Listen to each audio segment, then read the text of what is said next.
Hello, hello everyone. Welcome to Hello. today's stream.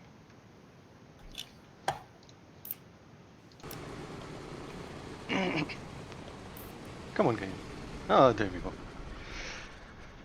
Game scene didn't want to come up already. There we go. I see it. How's everybody doing today? This is Arthur here with Joshua, Hello, hello. and we're celebrating transition to full release today, which is pretty exciting. And we do the same type thing every time. We kind of take questions, we talk world geopolitics and really anything. We talk about other games, we talk about SimAirport. A little bit of everything. We're pretty easygoing. Might even call us boring, but we'll try to keep you entertained and answer any questions you might have. And we're playing from Edge this morning. You just shipped a deploy out to Edge, yeah? Yeah, small hotfix. So if any of you guys have any issue with the game crashing, check out the current Edge version, this one, and let us know if anything is still happening. Yeah, we were seeing. It's funny, we didn't see any reports of this while the same code was on Edge for about a week, but we're definitely seeing a handful more crash reports than usual. I think this was on Edge pretty much way longer, actually. Yeah, it was. We worked on it early in February, I think. The I security guess it's stuff was just strange. It's just happens to if more people get around to play. Yeah, it just requires hundreds of hours being thrown at it to make it show up. But anyway, we're pretty sure we found the issue. We put a bug fix on Edge this morning. So yeah, hopefully, if that does look good, we may even get it out to default today. Anybody that is experiencing crashes, though, if you could try the Edge branch, we'd definitely appreciate it. Especially if you've been experiencing crashes and you jump over to Edge and it does look good and you don't have any issues anymore. If you let us know, we would be very much indebted to you and appreciative. Just real quick on this save. By the way, this save is finally up.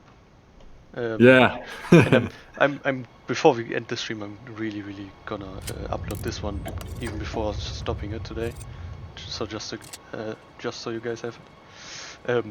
But to remind you what happened, we had some issues with fire. I think I actually disabled random events for the moment. Yeah, we had a couple of issues with fire. I love the fire. We can re-enable it if the airport is back up and running. No, as usual. But currently, there's so much stuff to repair. My workmen are barely getting it done. Well, it sounds like the architect's fault, not. It was a pretty good fire. If you were watching the stream about a month ago, we were playing and fire had just come out, and we had a fire pop up kind of towards the rear of the airport. The fire trucks. It was a distance for them to get to, and there was no real good way for them to drive back there. So, what was a small fire continued to get larger pretty quick. I loved it, though. I thought it was exciting. Yeah, you love destruction. I was talking to somebody I responded to a post on Reddit yesterday, and he said, I forget what exactly he said. He said something along the lines of, "Oh, I see you guys added fires.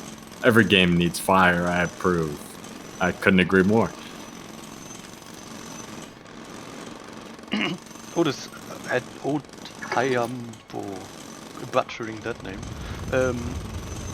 If you want to change over to that version, you can just go to your Steam, and in Steam, look for SimAirport. Right-click on SimAirport, properties, and in the small new window you can select the betas tab, and you have a list of different versions on that. Default is the usual version you currently have, and the Edge version is the one we currently play on.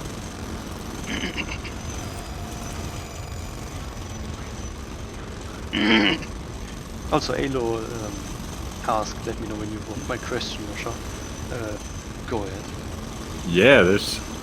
I think Don't hold back on us. Yeah, I think he's referring to a question he asked over on Discord, but I just said at some point, yeah, I can tell you, I usually can tell the short version of an issue or a question, but I sometimes can't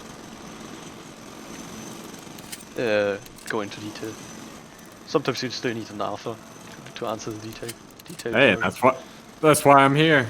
If you guys quit needing me, then what am I gonna do? Just sleep all the time? By the way, I'm just gonna force depart a lot of these planes. A lot of them are really, really late. Because of the fire. Yeah. Yeah.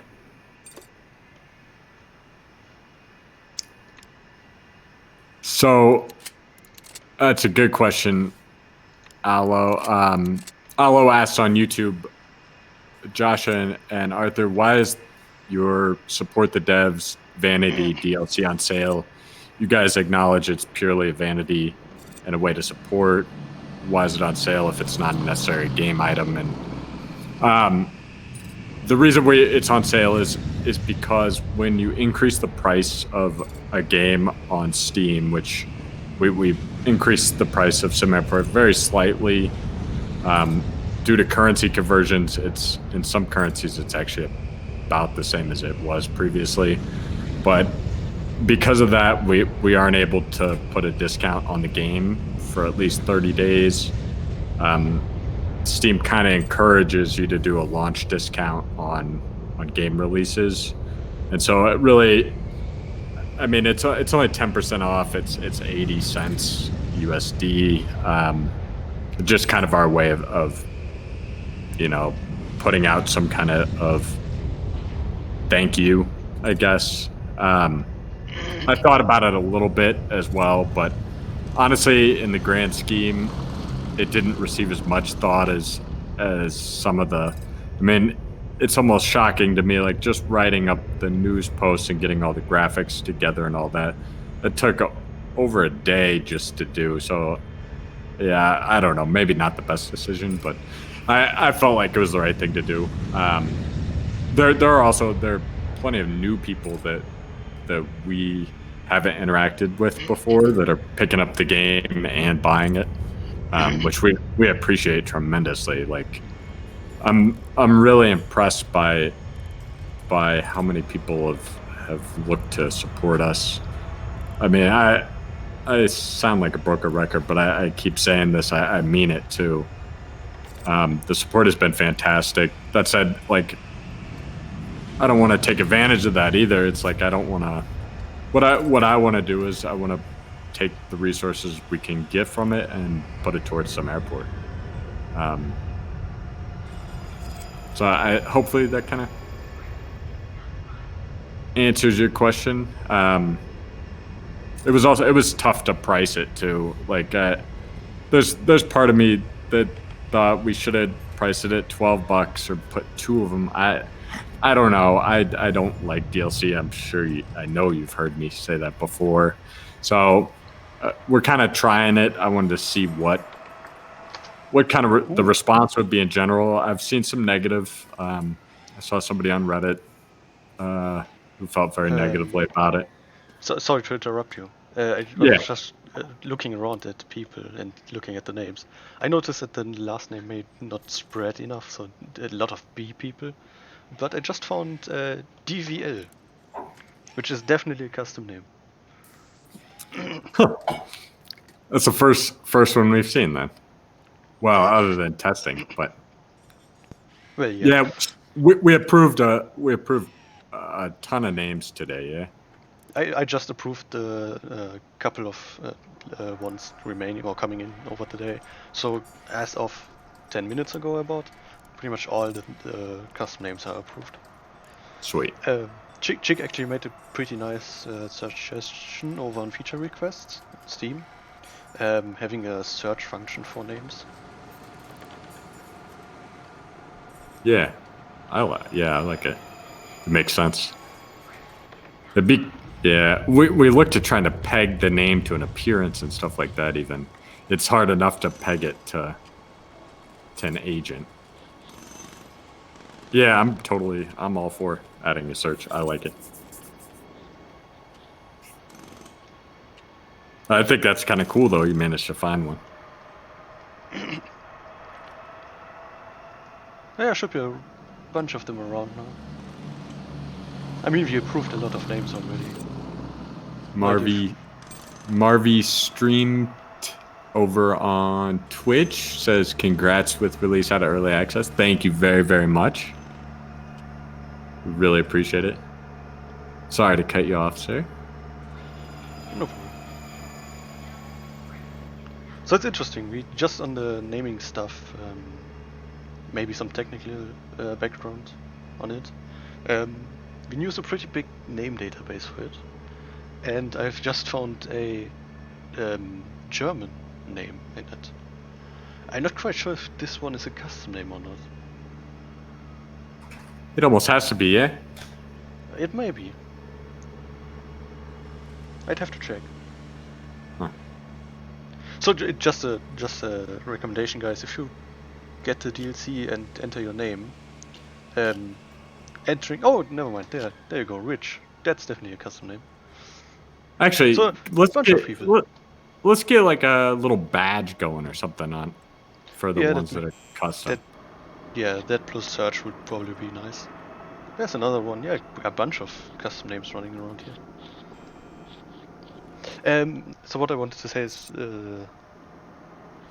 if you guys get the DLC, if you just enter a normal name, your name will definitely come up too. But currently it will not be too recognizable. If we just, like Arthur just said, we add a badge or something like that to the passengers, it will still be recognizable. But as you could see, the ones that are like recognizable, like this one, this is Lord Rick Miller, and Lord Rick is written together, so I can tell you exactly that that's a custom name. Yeah. Those you can see them way faster.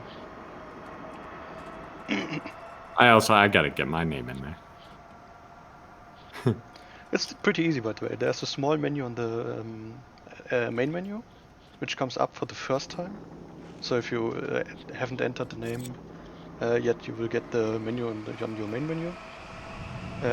Once you enter the name, it will vanish. If you want to change your name or just want to enter it again or something else, if you bought the DLC, you can go into options and settings and down here go to the custom name, which I just noticed only works in the main menu. Oops. So I should really remove the button from the in-game menu. Oops. You'll have that.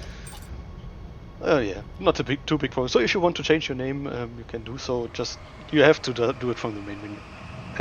And just so you guys know, if you change your name, we have to reapprove it too. So yeah, that's what I was gonna say. So although we've got it set up so it's pretty straightforward, but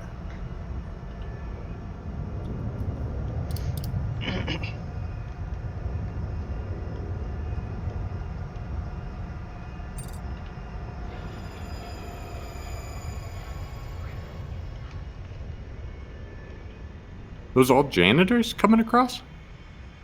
where?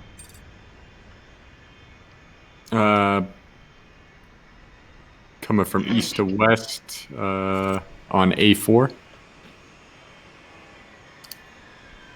I was watching the slightly higher latency stream, Yeah, so I don't may have missed it. Sorry. No worries. It's possible they do. So like on A1, there are a couple of workmen and janitors like to go around. Since I've got staff doors on the ground level. Hey! Suddenly a wild green made it to our stream. Hey, green.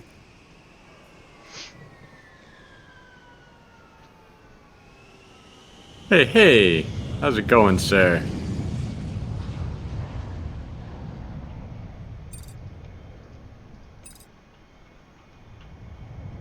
Hey, Otis, just forward. You guys are great. I downloaded the Edge version and my escalator issue is gone. Perfect. Woot, that is very, very good to hear. Where? Okay, yeah, I see.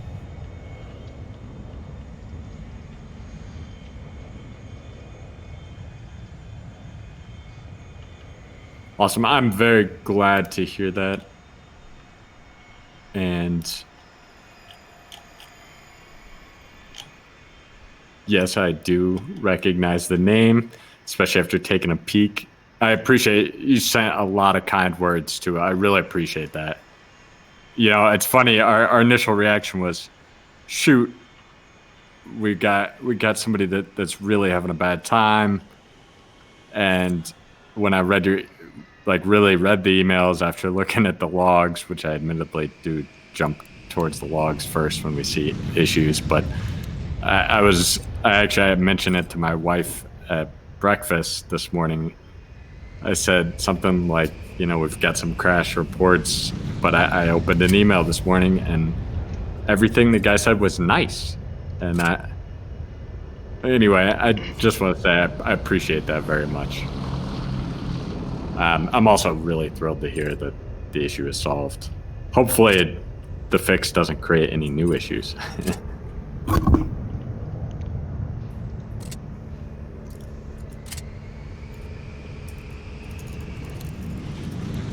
Let's see, I'm just gonna get a couple of grinds done in the meantime.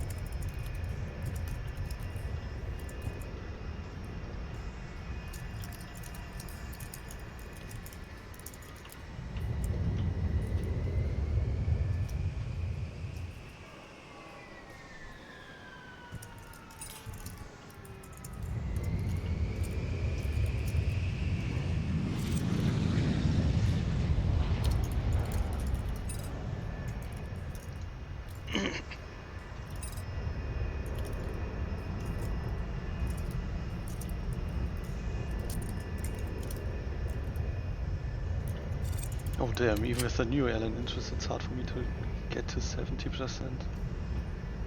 It shouldn't be. It's much easier now.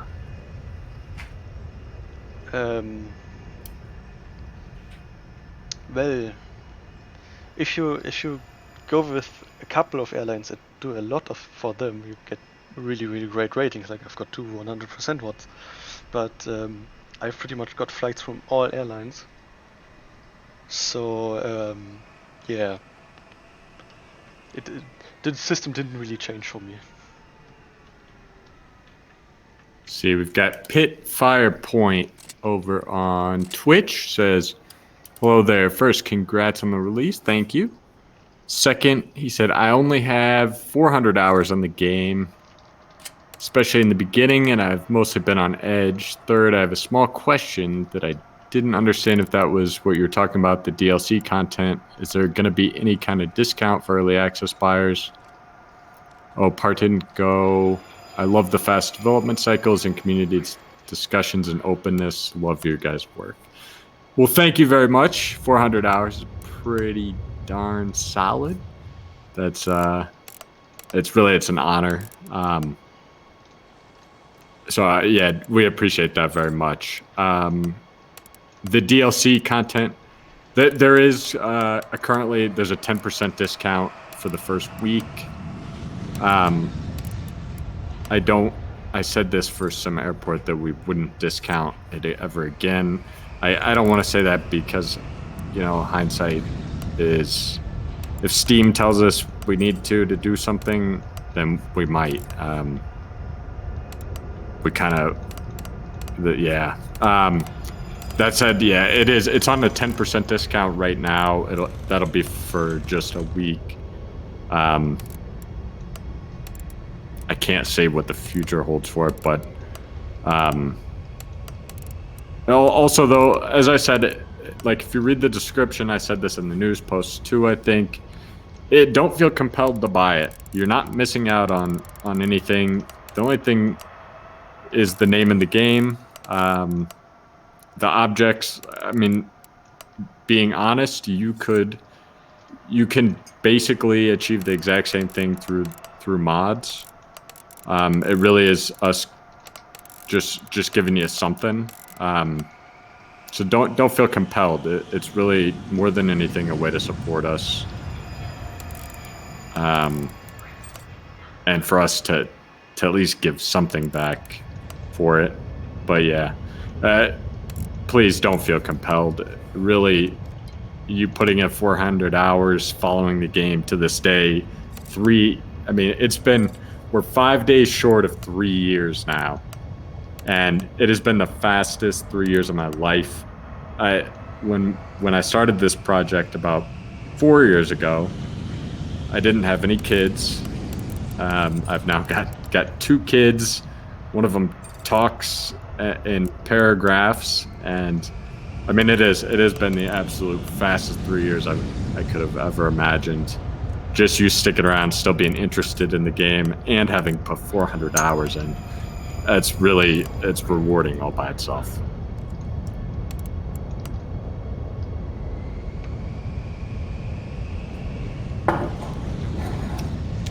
Otis, yeah, I will relay that thank you to my wife, because my wife does deserve a thank you. There have been a lot of nights where she's waiting to put on a show or watch a movie, and I tell her 20 minutes, and next thing you know, it's 4 hours later, and I finally find the bug.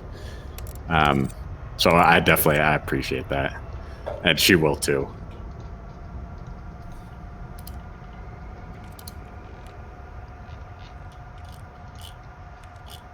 What are you up to? What are you building here, Joshua? So I have to get up to 70% with the airlines. So I'm just building a new office building. You're In gonna. this case, on the other side of the airport, because this office part is a bit well cluttered up. There's not really much space left. And you're gonna bribe him. Yeah, maybe. Fair enough. But yeah, I'm just gonna construct this new building. Oh, and stuff over. Pit fire. If you haven't yet, consider leaving a review for us. Honestly, that's a huge way to support us too. It's almost a little annoying how much the difference between mostly positive and it's saying very positive impacts sales. And so yeah, if leaving a review is a hugely impactful way to support us, especially right now when we just transitioned and we're getting more exposure and some coverage. Really, the more we can take advantage of it, the longer we'll be able to continue adding stuff.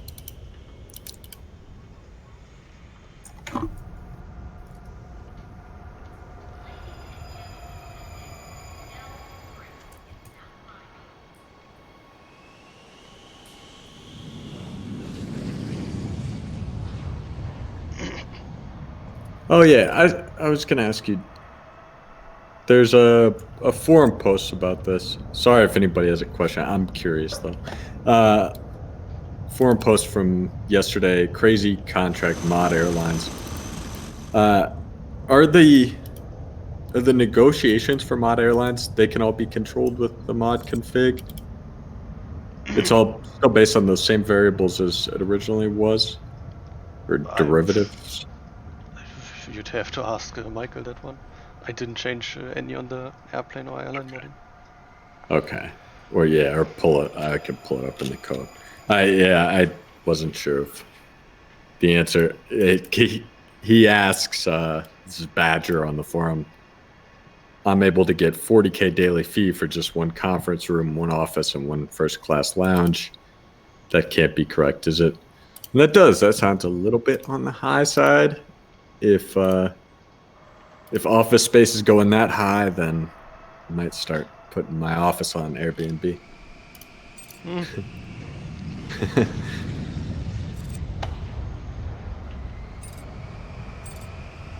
Yeah, well, I guess we could see here. Let's see what kind of rates you're able to command for your offices.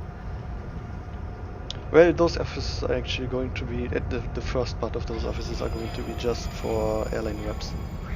I Gotcha. really need more airline reps just to get the airline interest up. But after that, I can probably build a second or third story and get some offices sold. Cool. I think we had.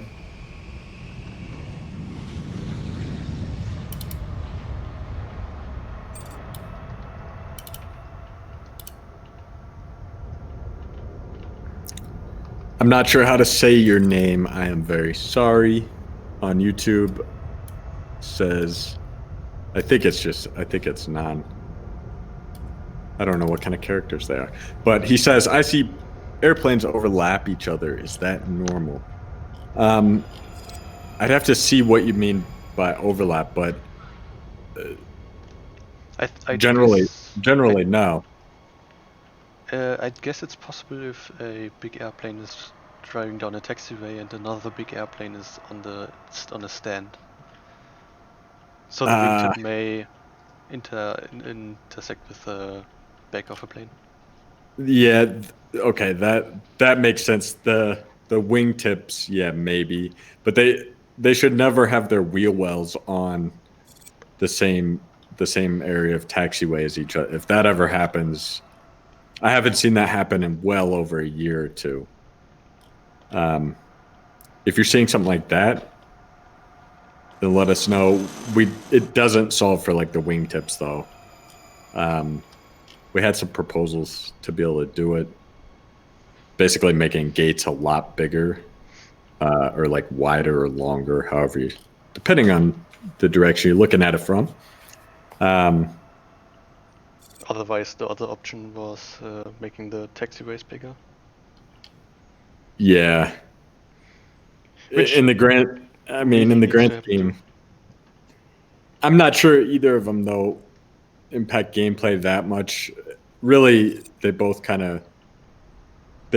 up being, you need to make the maps bigger, which is also, it's something we really would like to do. Yeah, it's kind of like everything else in the game though. If we make the taxiways bigger or the gates bigger, then what other systems downstream need to get bigger? And so then we got to make runways bigger. Then you got to make maps bigger. At what point does it end up being about the same as it is? It's also, I don't know exactly what you're seeing without seeing a screenshot.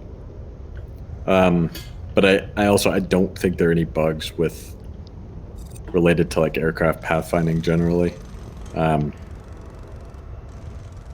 So So in my guess, short, wingtips.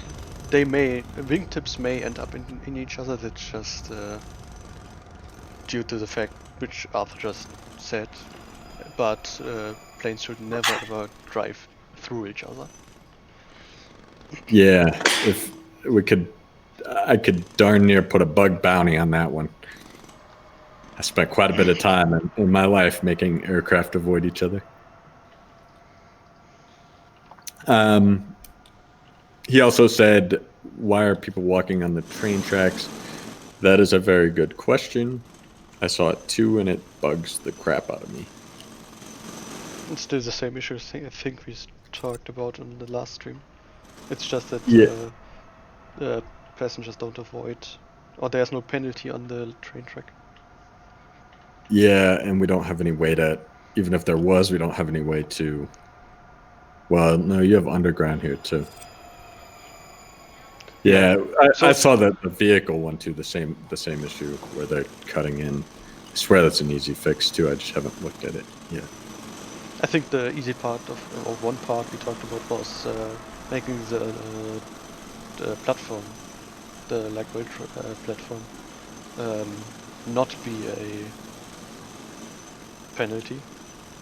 That way, in this case, they wouldn't try to walk over the rail tracks. But overall, we still need some solution for the rail tracks themselves.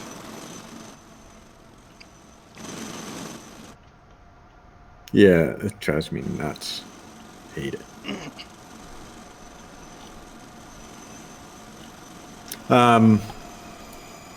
Andy C is here.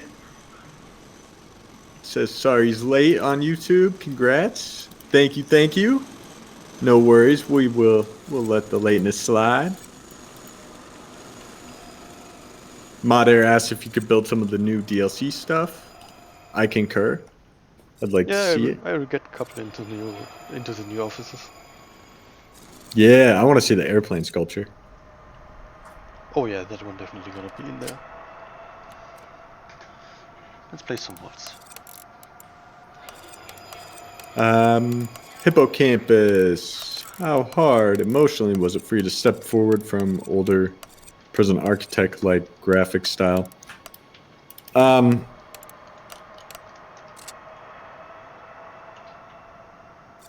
It's a good question. I don't know if I have completely stepped forward from it.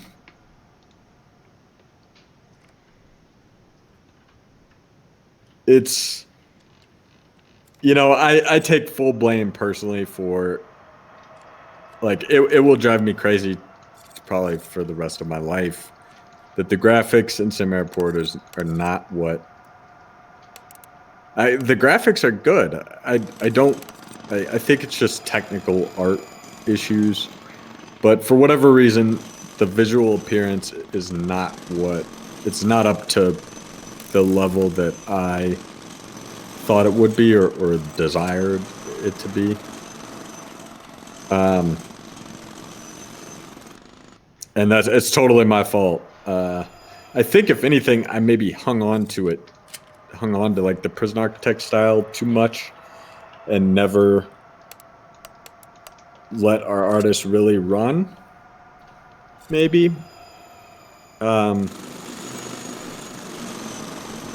I also like whenever I was talking to the artists about an object, my overarching goal was always, or what they probably were so annoyed with me. I would always say this. They'd be like, should it look like this or this? I'd be like, the only thing that matters is you should be able to tell what this object is. I used to say that over and over. And so if it was a sink, I'd be like, it just needs to, somebody should see it from a distance and they should know it's a sink. And I used to say it probably 20 times a day. And maybe I got a little too carried away with that. But I think a good number of the art issues in the game are kind of more technical. Like if we had put 80 or 100 man hours into making things look prettier, I think that it would probably have looked prettier. I don't know. It'll bug me for probably the rest of my days. I can tell you for damn sure that is going to be a goal of our next project. Is I want it to look sexy. Like I want it to have the same level of gameplay, like addiction, like that you crave to make it more efficient. But I don't want it to be in spite of the graphics, like I feel SimAirport sometimes is. Don't get me wrong, I don't hate the graphics in SimAirport. It didn't. Yeah, I know that we were capable of better. I know the artist did a great job. That just didn't turn out exactly like the whole picture of it all didn't all come together perfectly. And again, I think it's my fault. But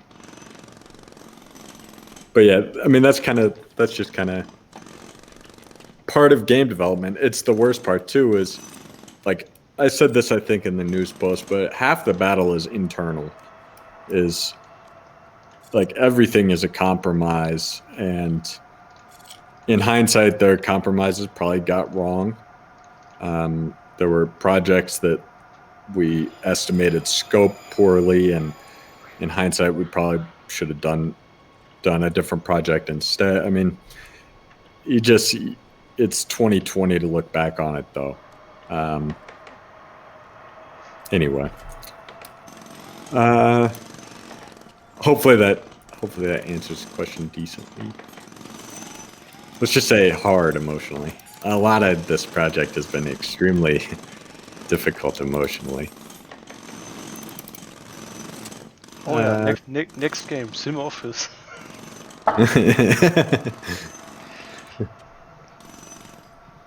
You just built one office, not a lot, just one. Yeah, there you go. Just one office. We will make every freaking pixel look gorgeous.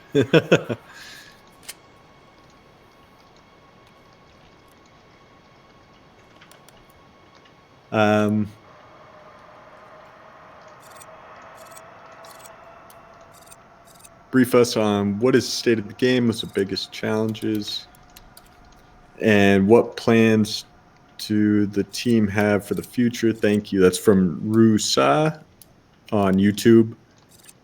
So I just kind of talked down that line. I think the game is quite good. I think the game has been really very solid and stable for about a year.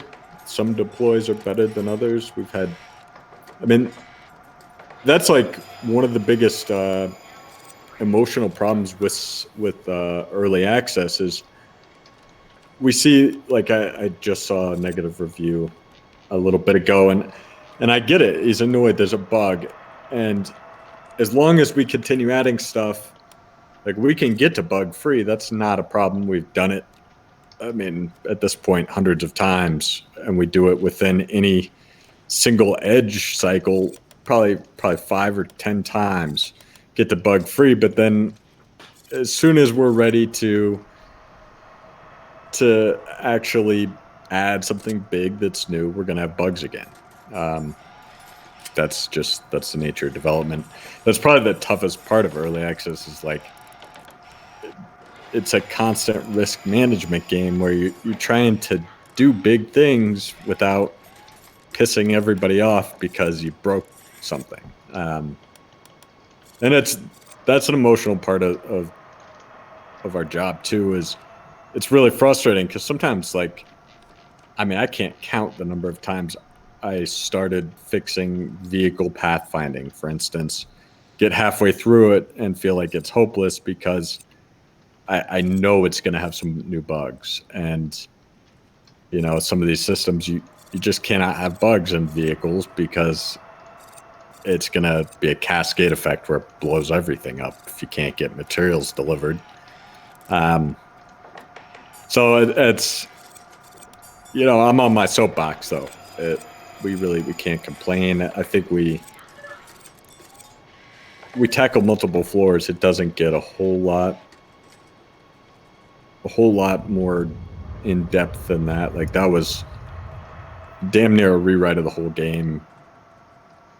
Or, I mean, tons of aspects of it.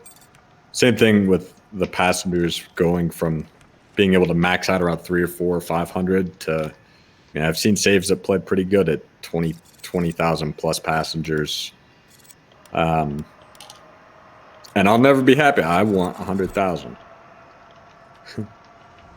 And yeah, overall, I think the game is in good shape. I don't love the way graphics turned out. I think the gameplay is very good. I think the average playtime by an owner of the game is about 40 hours. The median is lower than that. I think the median is about 12.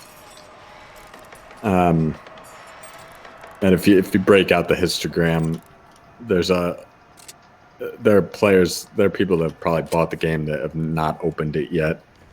I assume that just happens with all games. It's tough to say, but when the average is 40 hours, I feel pretty good about it.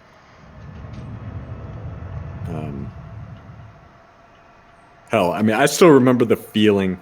I was telling my wife the other day, that the night we released, that I remember what I did every bit of the day we released the game on March 6th. I told her I didn't sleep that night. I was so excited. We were looking for bugs. Wasn't the prettiest release, but I told her, I said, we went out to this restaurant the next day at 3 p.m.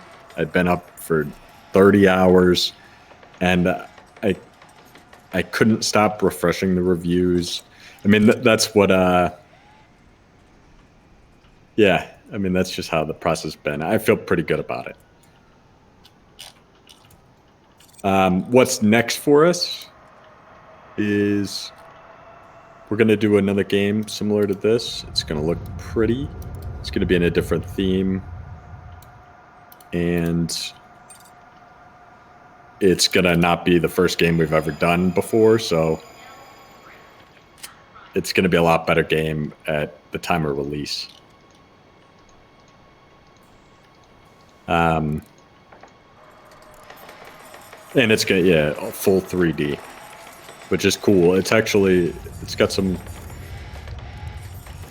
positives to it beyond just looking good. It feels a little cooler. Yeah, I'm excited for it. I also, though, SimAirport will always kind of be my baby. When we began this project around 4 years ago, I had never even heard of Unity. I'd never made a game. I'd been developing software, though, for 10 or 15 years, but just not games.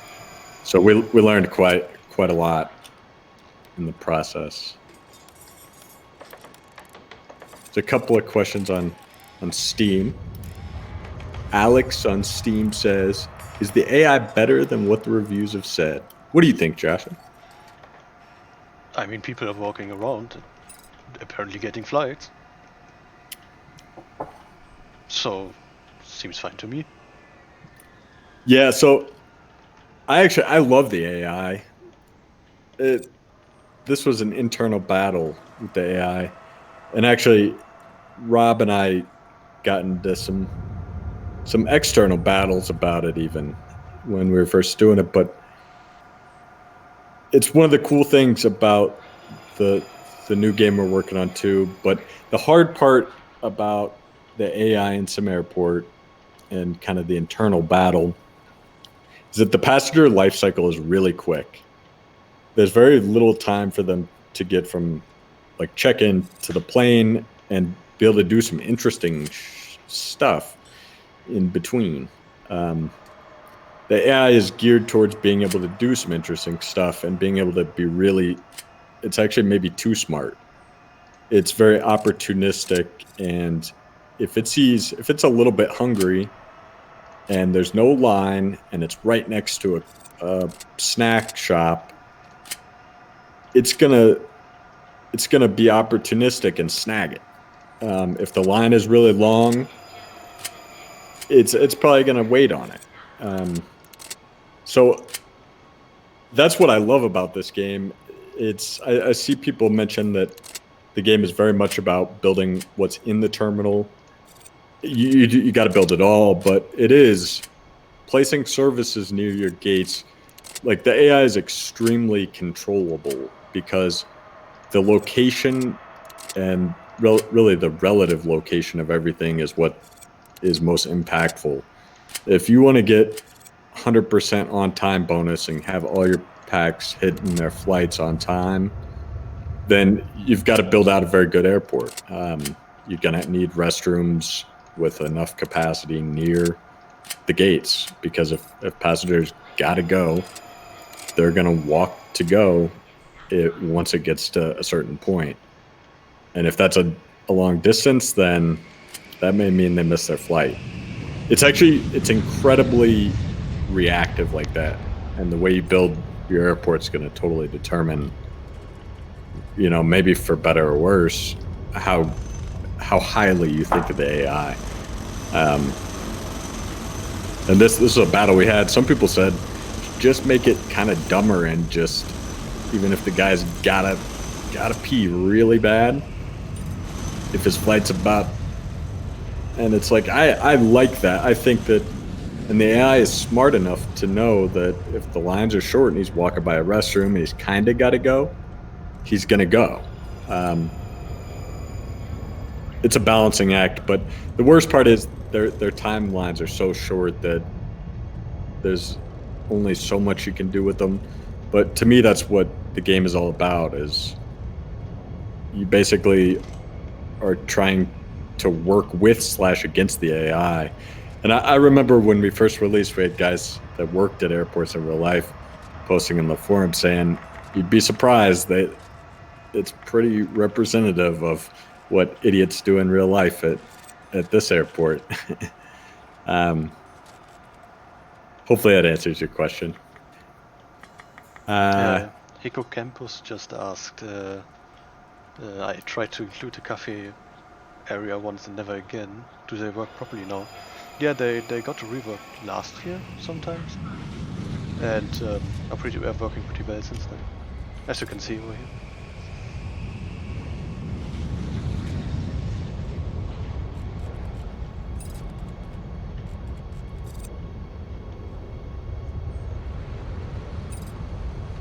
Yeah, there was quite a big update too. Michael really revamped them. There's also, we did some tuning to get them not sucking it was a little bit too Boolean.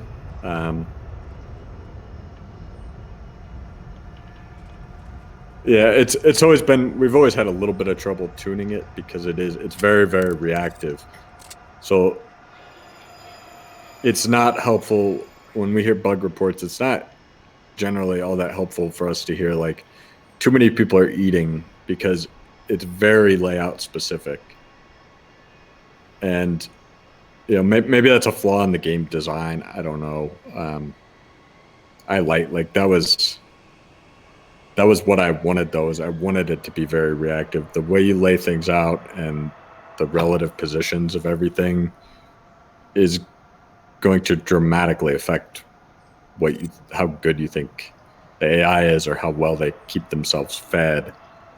Not to say there haven't been plenty of bugs along the way on all these areas too, but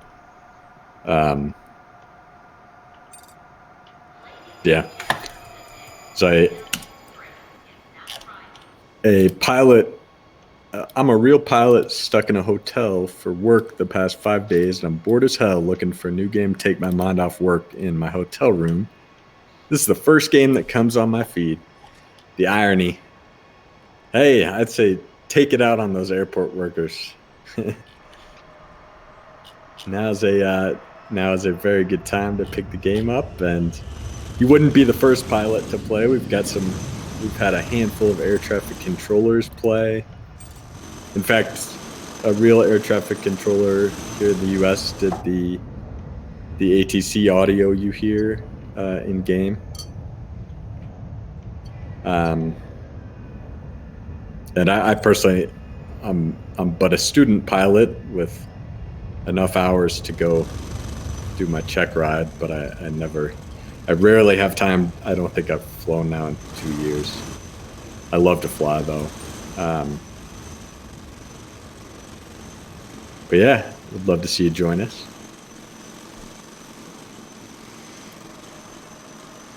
Oh yeah, Reason Bison over on YouTube brought some time back SimAirport, and I actually thought about that as an April Fool's joke. You open your safe, but instead of having a normal airport, you just have a port. The title screen would just be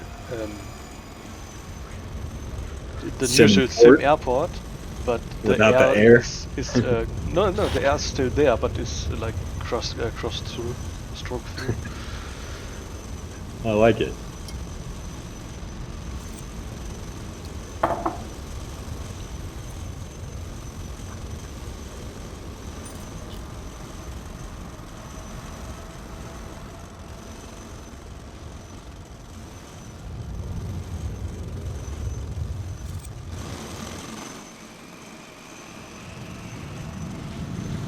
I'd support hotel. People have tried it before, but not well.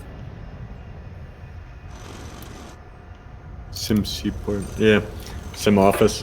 Um, it will. It'll be kind of along those lines. It won't be very long either before you get to start seeing it.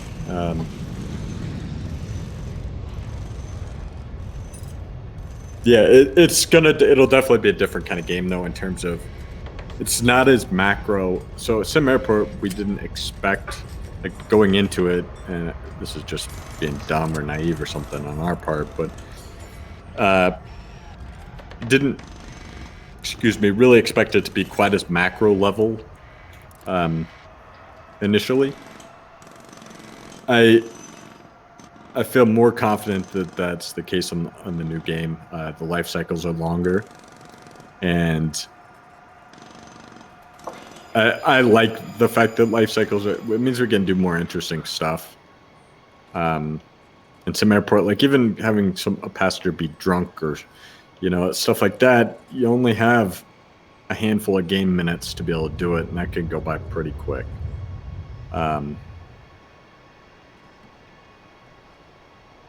Hello there on Steam.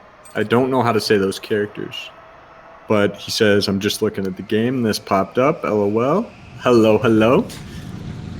Hope you're having a good day so far. Definitely consider the game if you haven't.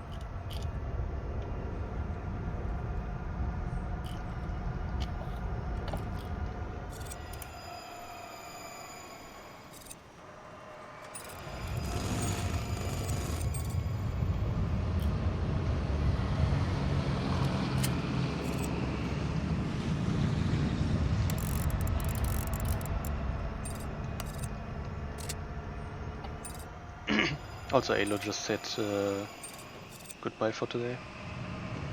All right. Bye, Alo. Have a very good day. Thank you for joining us. Mater on YouTube asked, "What's next? What's for the next cycle?" It's kind of to be determined. The last few months, that's what we've kind of been doing. Is by the end of the stream, we generally have a pretty good idea what's going to come next. It'll probably be mostly some fixes and small additions for the next couple of weeks. There are a couple things that I've got in mind. I don't want to commit to it yet, though. But we're gonna do the same thing we've been doing. You'll see it on Edge. If anything, we'll be putting stuff on Edge for a longer period of time because we don't want to be shipping bug stuff to default. I mean, we never do, but that's probably gonna be the MO, kind of along the lines of what I was saying earlier. We never want to, but that's where it's tough because if you want to do big things, you have to take some risk. There are a few things. I've added at least 2 or 3 things to the roadmap in the last day or two, based on feedback we've seen. How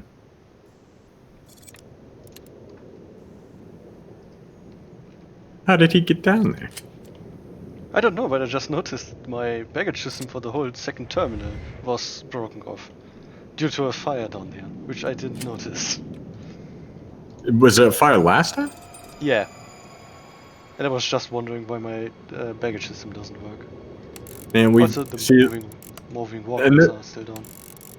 This is one that I just added to the roadmap because we talked about it last stream. I want some more fire stuff, honestly. Like I want fire alarm, fire warning type stuff. Gameplay mechanic wise. Karmic Joke over on Twitch. So what's the new game you're referring to? We haven't announced it yet. We've had some of the team working on it though for the last couple of months. It's a similar style game. It's a management simulation-ish game, but it's definitely it's also very different. It's similar in theme and like genre, but not. It's a totally different theme, and it's a different kind of gameplay. It's a little bit more like event actiony. Is kind of the goal with it. I've always said with SimAirport, what I wanted was it should be a fishbowl that you get to put the stuff in where you want it, drop in that amount of fish food, and put in maybe a reef or a piece of coral, and then you watch and see what happens, and then you alter it and see if your new configuration works a little better. That's always been the paradigm, but you're not physically moving the fish around yourself, pulling them over to the food or anything. It's going to be a little slanted more towards hands-on in the new game. We'll be announcing it in the fairly near future, but yeah, that's kind of the gist. We've got more we want to do with SimAirport, like for sure. Like the fire stuff is one.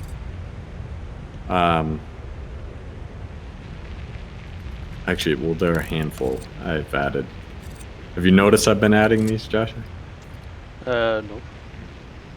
Yeah, For SimAirport, there's always stuff to do. Yeah, there will never be a time when there isn't stuff that we want to add.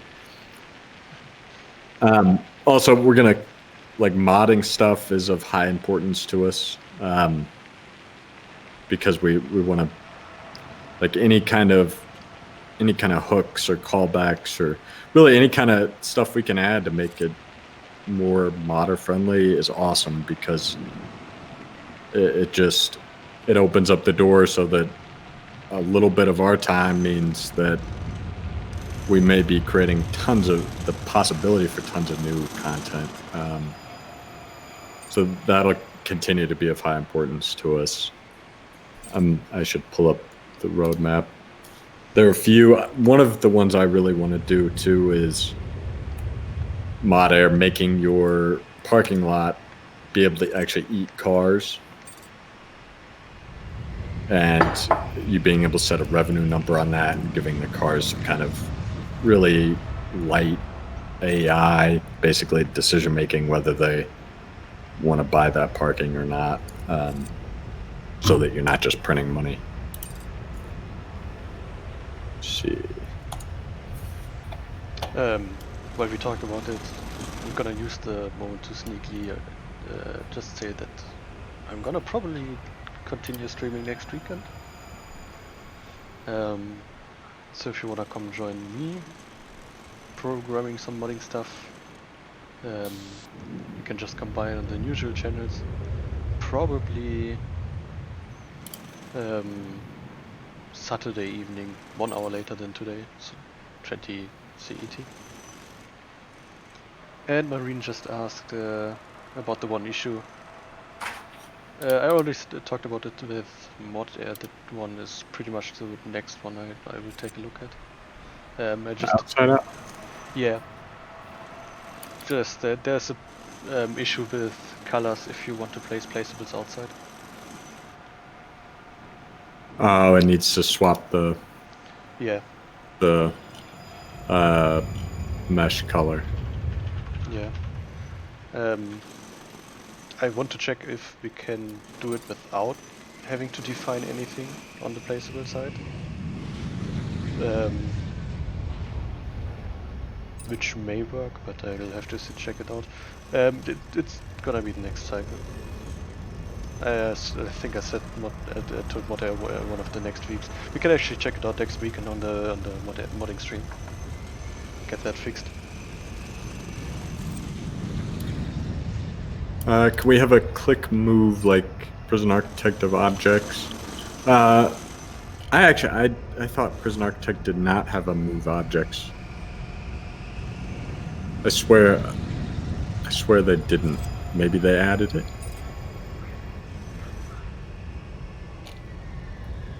They had a couple of quality of life updates, so it's highly possible they just added it. But I'm not Gotcha. too sure either. Yeah. So don't quote me on that. Yeah, and I mean, in the grand scheme, it's not overly important. But my recollection was they didn't. That said, I've always been against it. It's a little bit tricky to code. But it's a bug-prone thing to code because you got to track the state of the object, you got to track the materials, and you got to have the guy carry it from one place to the other. And so it becomes this whole funnel where you can't let anything go wrong, you can't cancel, or you have to keep track of the state at all times if you do want to allow canceling. If anything, what I'd kind of rather do is, and really we kind of meant to do this, but add the developer tools to the game so you can toggle them on and do stuff like instant delete and instant build. There's a few of them that we just have to polish up a little bit. I actually talked about the instant build with QCS. He wanted to make it as a mod before we could release it. But looking at it, he then tried it out. You can that most of the instant build stuff is conveyed over to the build actually. So Yeah. setting the correct variable actually enables it already. But he found a couple of issues with it. So it doesn't actually function perfectly. It needs to be fixed first. Yeah, like the current version of instant build that we use is kind of hacky, but we set it up in a way where it still runs all the code so that if we broke something in the build stuff, we would know it and not overlook it, because we were not always, but often when we're testing something, we're using instant build to quickly get down the right scenario. Most of what we're looking into isn't the building side, because that stuff's generally been solid for a long time. What it really needs to do is it just needs to call the right methods, the on construction complete, directly, and not invoke the tasks. It wouldn't take a whole lot of time, but like everything, it'd probably take a half a day by the time you find everything. Hello, Untypical Gamer, over on Twitch.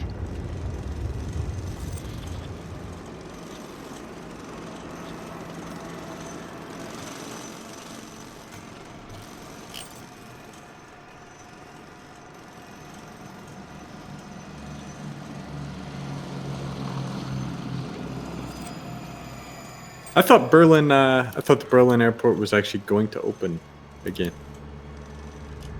like soon too. The next opening day is set for October. That's the last I heard. But that's pretty much what they said in the last 10 years. 10 years, yeah.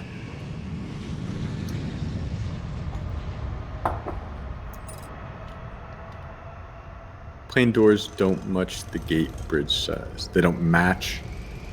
I think the position mainly. So on this plane, the position isn't perfect. I think that's actually the plane in this case. Yeah, so that's part of the mod, but it's also a cramped. The plane barely fits. That's not actually a mod plane. That's a base game plane. Oh, is it? Yeah, I thought it was base game, I think. But I think the 767 is just has the doorway too far at the front. I mean, the door is actually on the curvy bit already. And I don't know, I haven't seen a plane where it's that far at the front.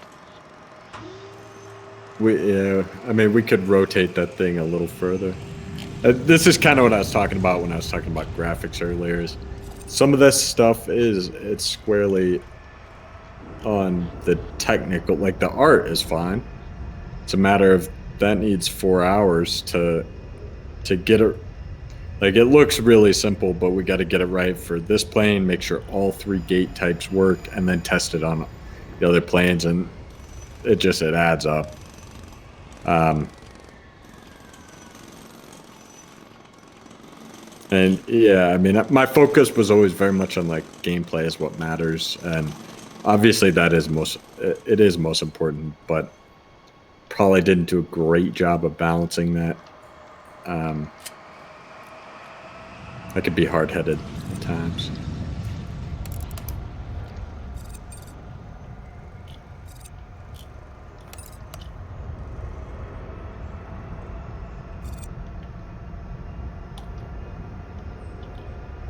Gotcha. T1A2 L or I forget. But I know exactly who you are, and I know you've been around for quite some time. Car rentals parking lots functional.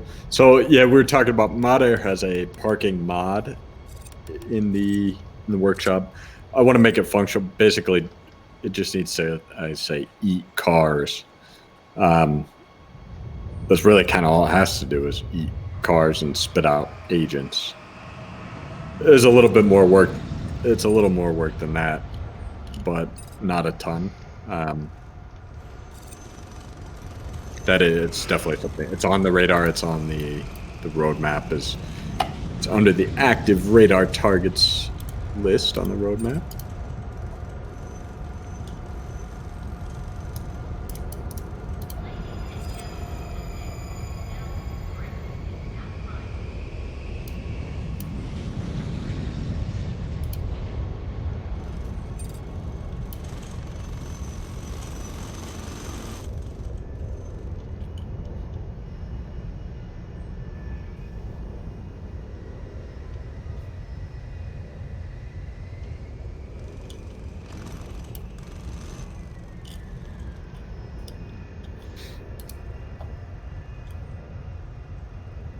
Yeah, I know you have been. I know you've been here since day one. Honestly, a lot of you guys have. It's pretty impressive. It seems like it's a like even just overall. I think I've browsed other games forums and I've seen you on it. There's a handful of you guys that I can't help but bump into looking at management tycoon style games. It's awesome. I love it. I think it's pretty cool.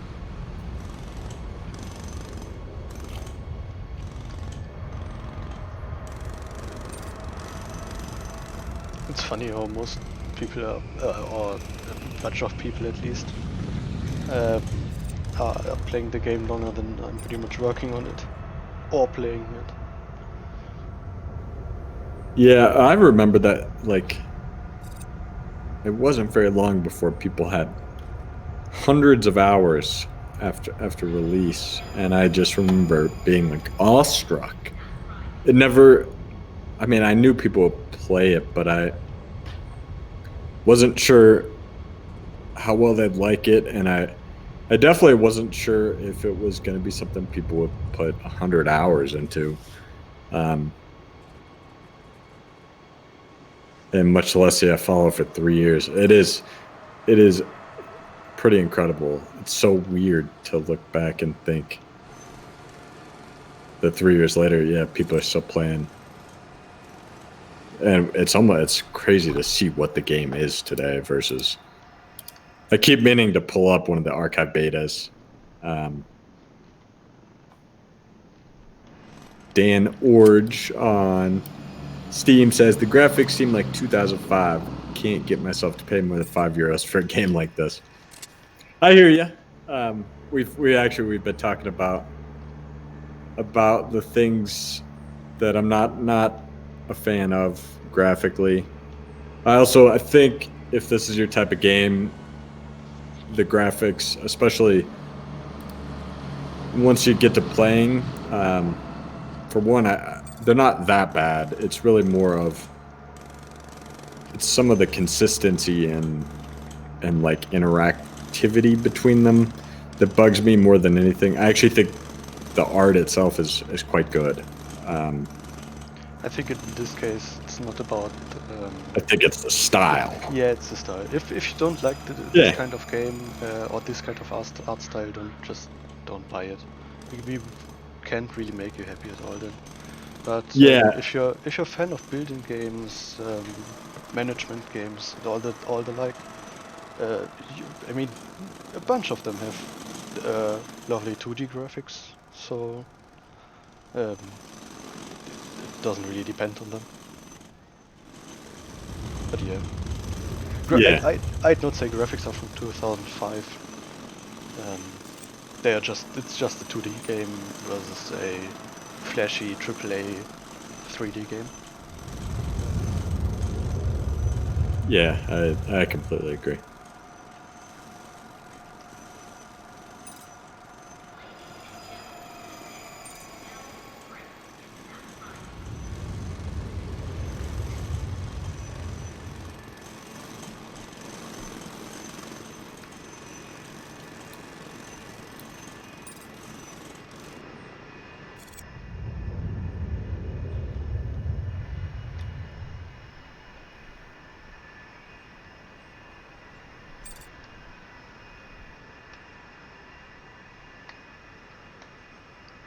Oh, what I just asked, do you want to have, or do you have any wishes for object mods or airlines that I can do for you guys? Looking at the runway, if you want to have a go at something, you could try to make a place close to the runway that looks like a slanted off fast exit taxiway. I guess it'd be decorative only, It's possible. but It would yeah. be. It would be. It would be tough without monkey patching to be able to make it work with the draw tool. Trying to think. Nah, slanted fast track exit? I'd not draw that. No, I'm trying to think of a way to make it work with the bit masking. Yeah, maybe not at all. Yeah, but it's something I think we actually maybe had some art done for it even. Someone made it. Maybe that I know I've seen something. Maybe it was a drawing. Yes, definitely. Yeah, Someone made a feature suggestion and put an example in it. Possibly Modder even. We don't know. I, I'm just thinking about if we want to implement it in the game. I'd maybe say we could just not use bit masking at all. So currently we use bit masking to draw all the taxiways, but what if we don't use bit masking and procedurally generate them? I know you had something like that running because you once showed me a picture of free drawing taxiways. yeah. It's a can of worms, and with the aircraft pathfinding is the problem. So that's another like I would love to have free drawn roads and taxiways, like to the point where I did. At one point, I showed Joshua exactly that, an implementation of it. It's a can of worms with aircraft pathfinding because the aircraft pathfinding uses a very specific algorithm that is pretty RAM heavy. It's doable. You'd have to break everything up into nodes correctly. I just wanted to say, I guess that's the hard part. It's possible, it just takes time. Like everything else, yeah, that's the reality. Yeah, that's the tough part. Is it has to be you got to break everything up into nodes, and then it's got to all be. You got to pre-time it all so that you know. I mean, this is all doable, so you can interpolate distance-based position based on time, and it has to be exactly right.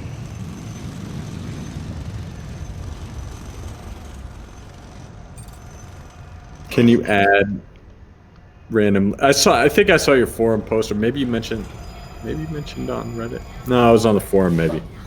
So I've always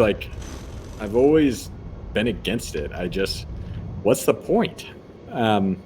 If I've always said, I think you've probably heard me say this like over a year or two ago on a stream, probably, is what is the point? If it doesn't matter, it's totally random. Why do it? And my mindset has always been, if we're gonna do it, let's do it right and make it mean something and matter, and make it so that the amount of fuel they request is based on the range of the aircraft and the destination, and so that the destinations are based on the range of the aircraft.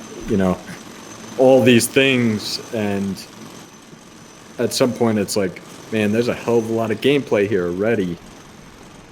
Is it adding any value?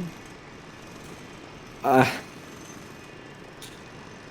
sure you could make a good argument. I saw your forum post, I think really recently too, talking about that. And so, yeah, I mean, I'm not saying I'm right. That's my mindset, though.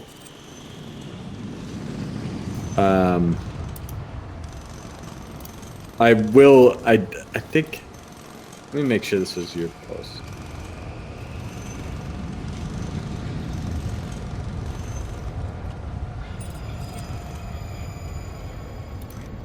Actually, maybe this was not your post. Maybe it was somebody else.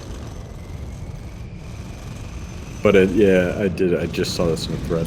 The one thing I do think that would be impactful and not that I don't have that same feeling about, like where it should mean something, is adding some surroundings.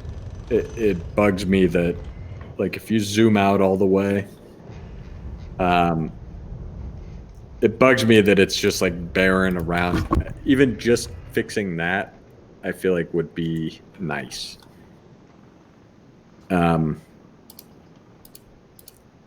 It's not like overly impactful though, but I feel like it would look much better.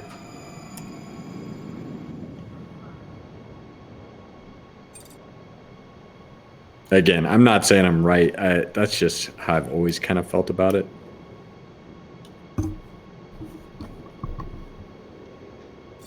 See you later. Thank you for joining us. Have a very good evening or afternoon as well.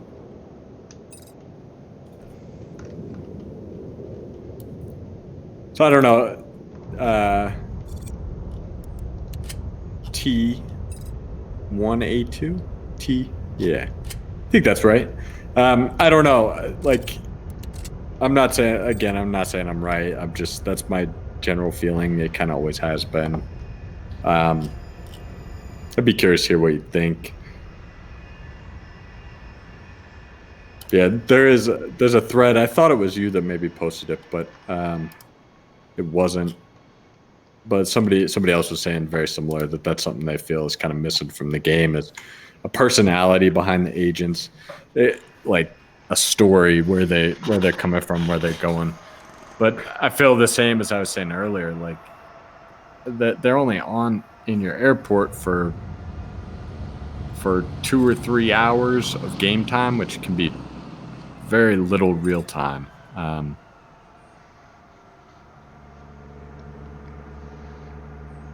Yeah, I get it.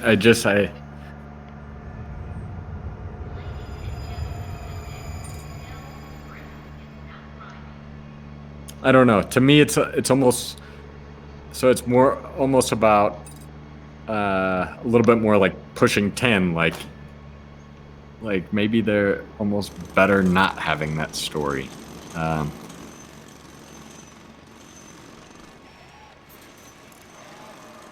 Yeah, I don't know. I'm not saying I'm right. I also, it doesn't do a whole lot for me. But what you say about the giving it meaning, or what I commonly say is giving it emotion, that's something that our new game is definitely going to do. Is I want it to be much more emotion driven, Whereas SimAirport is very much a process efficiency, business driven mindset. And in some way, like we probably did leave out some of that meaning and some of that, like we didn't evoke enough of that emotion.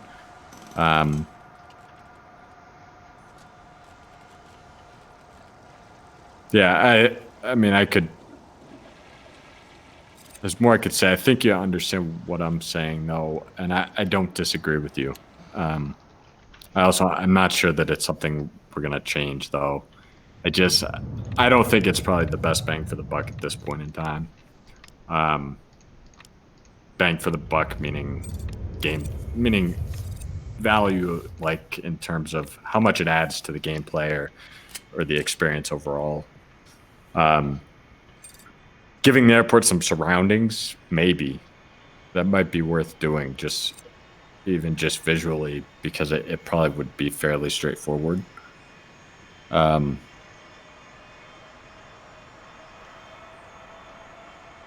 that's my general thoughts on it.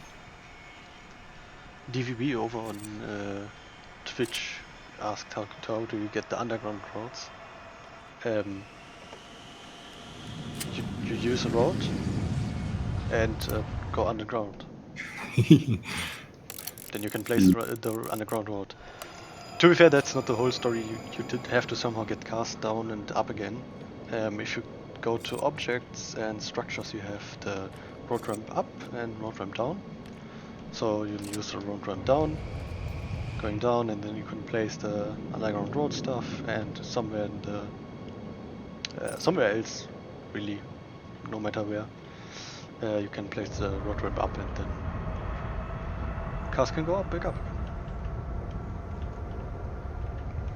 It's pretty much that straightforward. You can't tunnel underneath any existing structure, but just fix this cycle, you can go underneath pretty much anything else. So placeables, for example, there was a bug where you could go underneath placeable stuff. That now works fine. You just And can't go. you can build on top of existing tunnels. You gotta. Yeah. You just can't build after the structure's there. It's a little arbitrary, but I like it makes you plan ahead or be willing to break some stuff to. It's not really arbitrary. If you think about it, if you place an underground road, it's technically a dig. So you dig down, place the concrete tunnel, and then just put more dirt on top of it. And that's how actually most subsurface tunnel construction is done. If you don't tunnel through something, you don't tunnel. You just remove the earth, build the tunnel in place, and then just put earth back on it. And that's why the error message specifically says tunneling is not possible, because we don't tunnel. That's just not, that doesn't exist.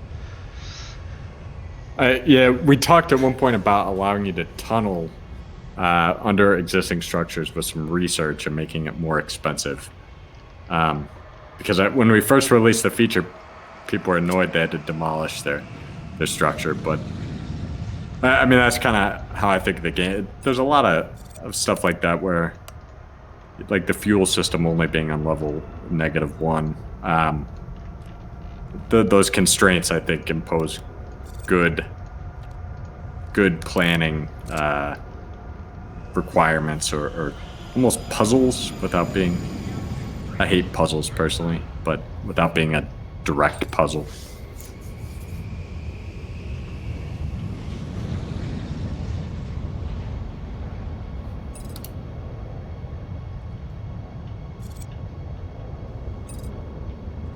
I'm going to sneak out for a cigarette for about 5 minutes. Let you guys can ask all the juicy questions of Joshua. Ah, yes, juicy questions. Bring them on. I shall be right back.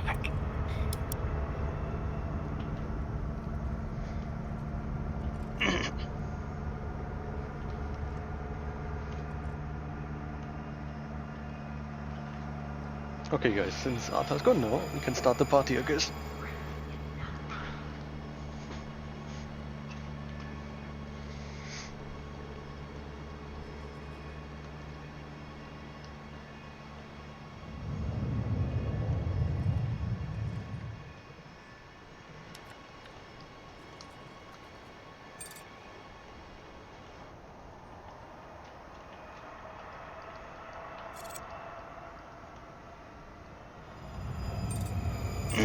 Let's see, I'm also gonna do some stuff just to get the, to at least try to get the new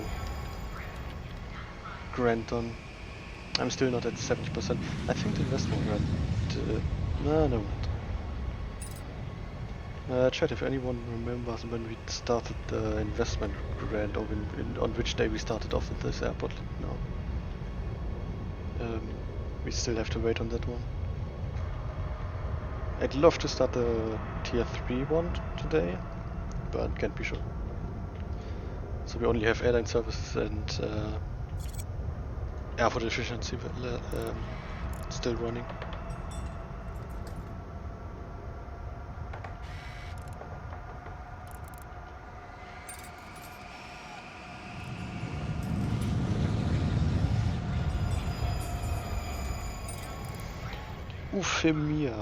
Euphemia over on Steam asking, will implementation of tower functions be possible? Technically yes, it's a nice idea, but I think it's a bit far off for us for SimAirport. The game mainly tries to focus on the apron side and what's going on in your terminal, not so much around what is going on the air side of things. Well, air side you could tell the apron side still air side, but like the airspace side of things.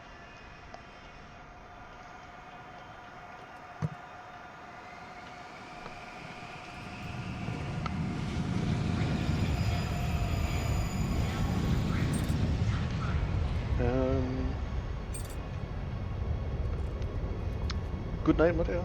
Thanks as always for coming by. If you guys wanna come around next weekend for the stream, usual modding stream, let me know, and poke me for the Atlas stuff, and we can figure that one out next weekend. If you want grants, you can either get them in the new save, but I think if you have an existing save, you have to sell your airport to get them. If you disabled them for a new save, I don't think there's a way to re-enable them for the current play through. And if you have them enabled, you can just click this button, and that's the grant. If you start with the starter airport, the basic airport is not doesn't exist, because all the stuff is already placed for you, pretty much, except for the flights. But you start with more money, so with less money on the start airport, so that's the point of it. And currently there's 6. It's technically moddable, but we haven't seen them on one by now. I'm currently trying to get the airline services tier 2 done. Increase for overall airlines interest to 70%. I'm so close. And just guess I have to get a couple more sales reps assigned to some of these airlines. But I think I've got all assigned.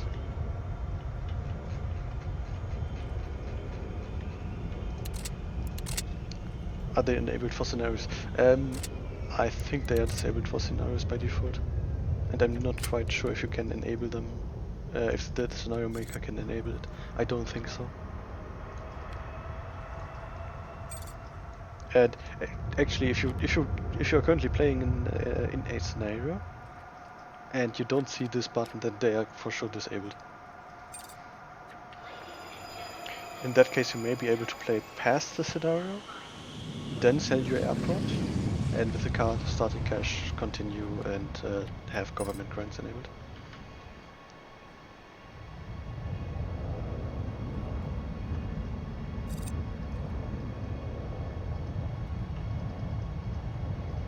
Euphemia, that's actually a pretty lovely idea.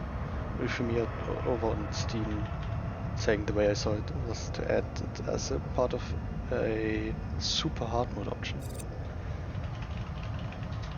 That's interesting. So you have to manage not only your airport but also the airspace around it.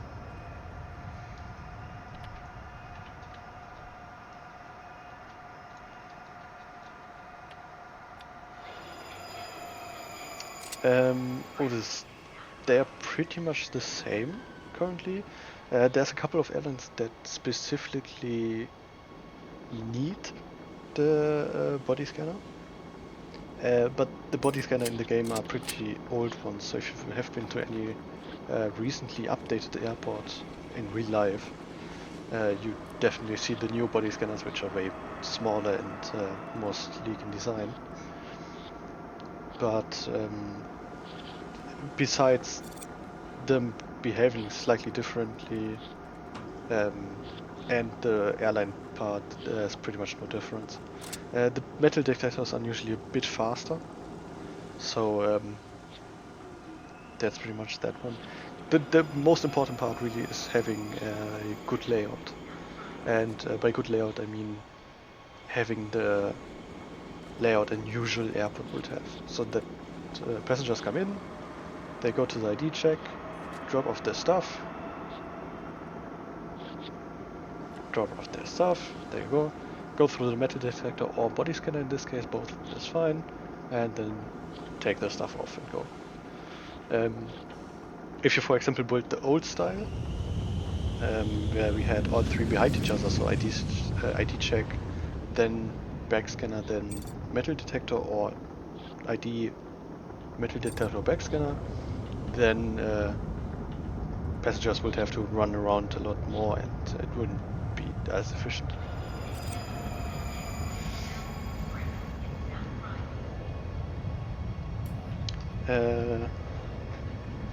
Papa René asking where to get this new government grants button. Like I said to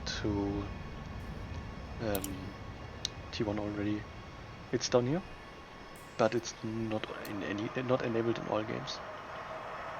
If you want to play just with the fresh airport and try to test them out, you can start a new airport in your save and specifically check that you don't unselect the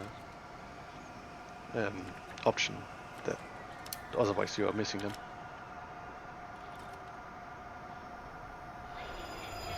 And I'm back? Ah. Finally. Okay guys, stop with the party. We have to clean up. Caught you.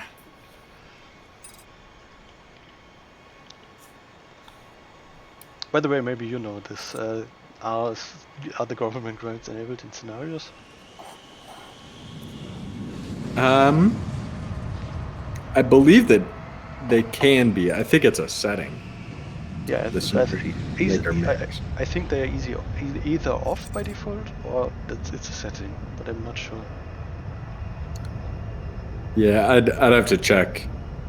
Oh yeah, can you edit the save file to enable them? That may actually be possible. I will check for you.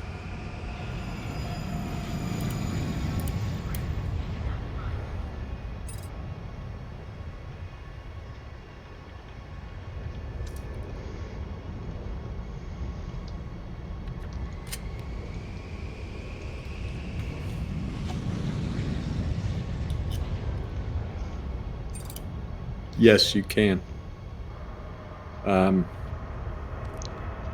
If you open the save file, you're going to be looking for the string grants enabled.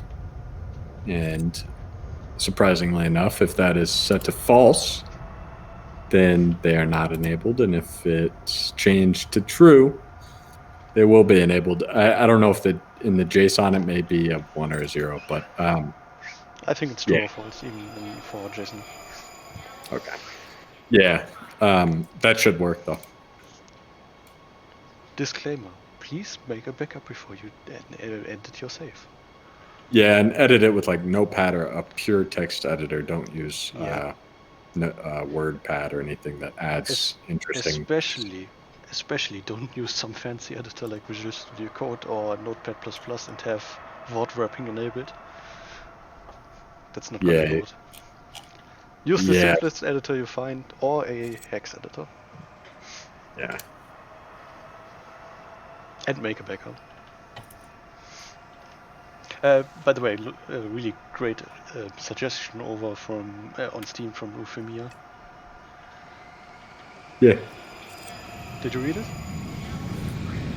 Nope, I'm clicking. I lost my tab. Where's the tab gone? I don't know. It's one of these 70. You're just like my roommate, hoarding the tabs. I see. Reading.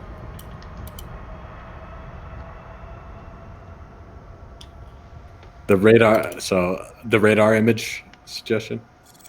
Yeah, well, not the radar image suggestion, but in general having the option to manage your own airspace.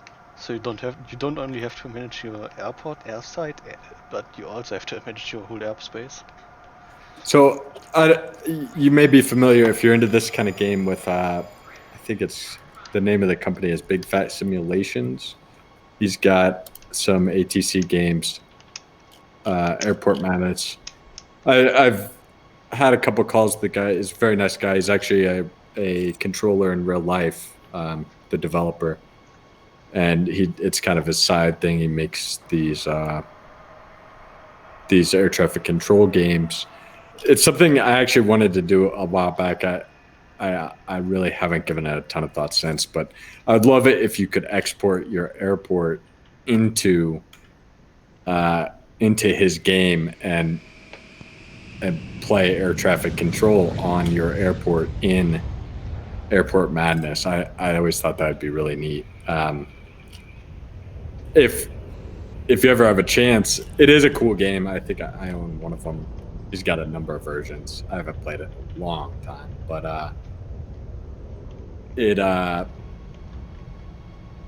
after playing it a little bit, I didn't play it a whole lot.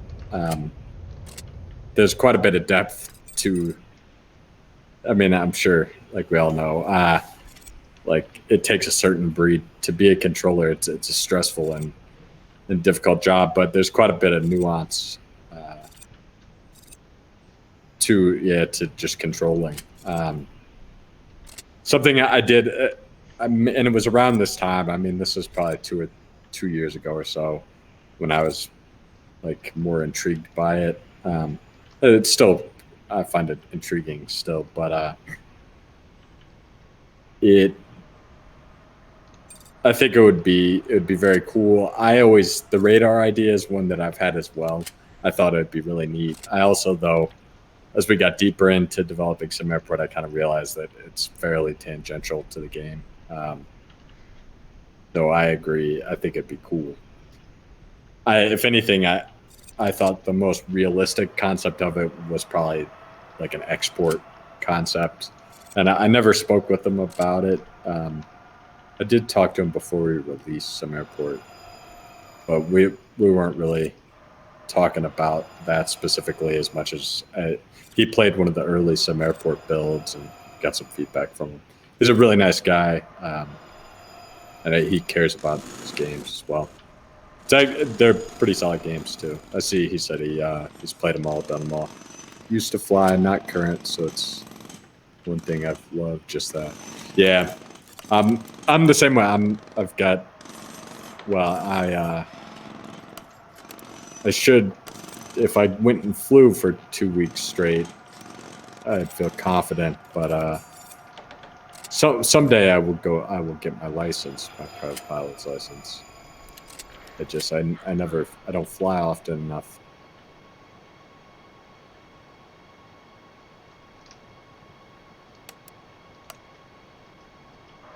Yeah, I do. I think it'd be cool. I don't know if it's honestly. I think part of the reason he's able to execute on it so well is because he's a controller in real life, and he does. Yeah, the games do a good job, almost maybe too good. I recall when I played it, it was don't want to say overwhelming, but it was perhaps a little too realistic. I don't know. Yeah, maybe we'll see. Our focus is going to be on definitely going to be on continuing to expand SimAirport and on our next game for the foreseeable. I don't know if my wife will allow me to do another one after we get through one more. Surprise! When we first got into this, I was like, God, I'm so tired of doing web stuff and scaling servers and working with AWS, and then we started the game stuff, and like, yeah, games would be super fun. It's a lot more chill. It is very fun. It's like there's a constant challenge every day, and you're solving many of the problems you solve are like fairly cutting edge solutions you're using. I couldn't believe some of the stuff we had to look at to do aircraft pathfinding. I've read more white papers than I thought I ever would, just making SimAirport. But it's also it's challenging. It's fun in that regard. It's not a low stress thing though by any means. Even today, like as soon as we finish the stream today, we probably need to deploy to default to get this escalator fix out. But that's kind of how it goes. It's always something new. When people ask me if I'm having fun, that's what I tell them. I tell them it is. I love the challenges, but stress a little much.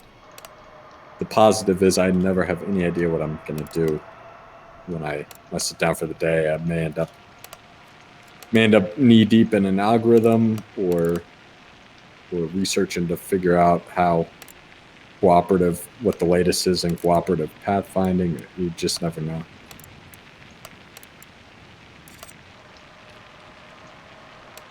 Yeah, he says on Steam, yeah, most of my friends are still in the business, and if not, they're consulting for games, tech, software. Yeah, so I did the consulting stuff for a long time too, and I got so sick of it. But it's 6-in-1. People are like, I hear people tell me, you're so lucky you get to work from home, and they're totally right. But the grass is always greener too. There are times, I don't think I've left the house in about a week, or maybe once in the last week. Yeah, once. That's all right. The grass is always greener.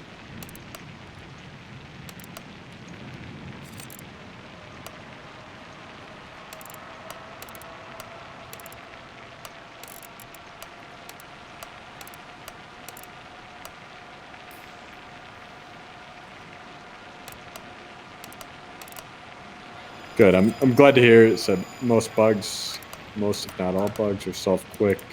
Lost a lot of saves with the road glitch. Yeah, we've had, especially if you've been here since the beginning, we were talking about it, reminiscing, if you will, a little bit ago. I mean, I could tell you a lot about the first month, but there was a crazy scramble going on over here, and this is the first game we ever made. Definitely things do different, but that first month was a little rough, for sure. Especially if you've been around for a while, you've seen us go through the growing pains. All in all, hopefully feel pretty happy with where it's at today. There are more. I mean, there will always be more things I want to add, but.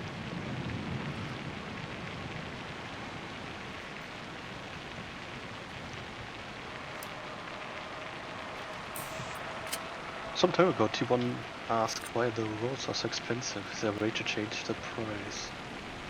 Which is really funny. I can still remember the time where roads were like 16k per piece. Yeah, I think Michael tuned it down a little. So when we first started, my goal was to set prices to be realistic. And that's, yeah, basically I would go Google, like, how much does concrete cost, and how much volume of concrete do you need for a road or for a foundation? And that's where the price originally came from. I was so annoyed. I was playing Prison Architect, and this is 5 years ago maybe, but it's like, why is a foundation like $5? It seems so stupid. And I quickly understood that, like, it it's not really possible to have it be balanced and use all real prices. They're kind of at odds with each other. Um, they're just some things you gotta bend to make it fun. Um, Timo just asked, said plant walls are not being removed after being built. That's an option, by the way. I've got it set to off. Only if you set it to on will it actually remove them. yeah. Mika on YouTube said, just suggestion, would it be possible to do a meetup with airport CO devs? Yeah, we'd be happy to chat with them. Reached out to them a long time ago. Just right around when we were releasing, see if they're interested in chatting or just sharing approaches, or really just, I mean, we're pretty open book, pretty transparent. Anytime can learn from somebody. Always happy to have a relationship. At the time, I think they told us they weren't interested. Maybe that's not the case anymore. They haven't reached out to us or anything, but yeah, we're not opposed to it by any means. Building a game like this is pretty damn difficult. And so anybody that's able to do that, I'm impressed with, and there's almost surely things we could learn from. And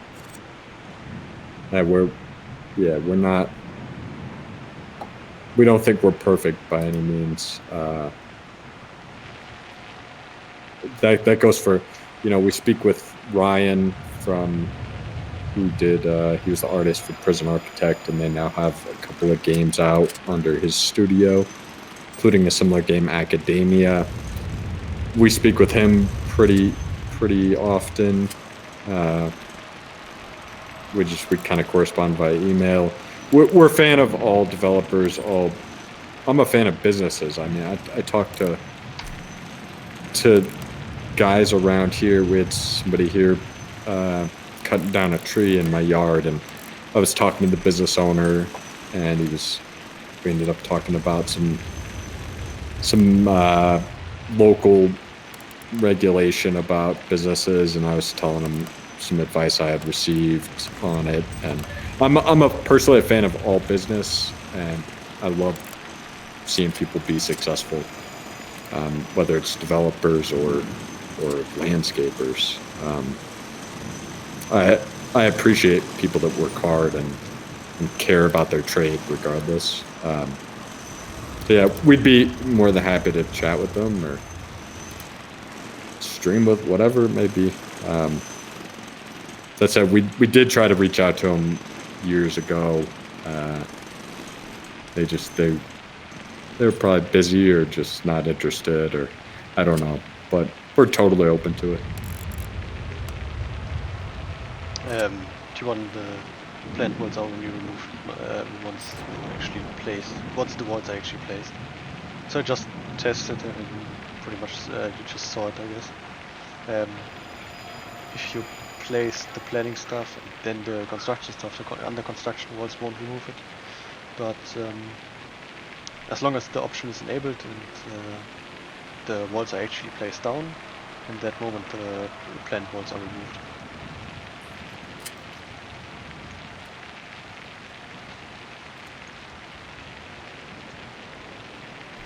Did you see it, T1? By the way, you're not usually going to any game expos? No, I'm not a big fan of. We may at some point in the future. I know that games a little different in the industries I've worked in. Uh, the last 15 years, I've been to more conferences than I ever really wanted to go to. I never enjoyed it. I take that back. I did enjoy it sometimes. There were a lot of open bars. I did enjoy it, but I didn't find it very valuable for business.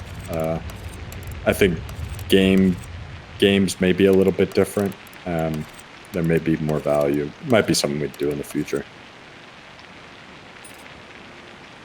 I've had a surprisingly large number of people ask if we're going to be at thus and such event and if we want to meet up.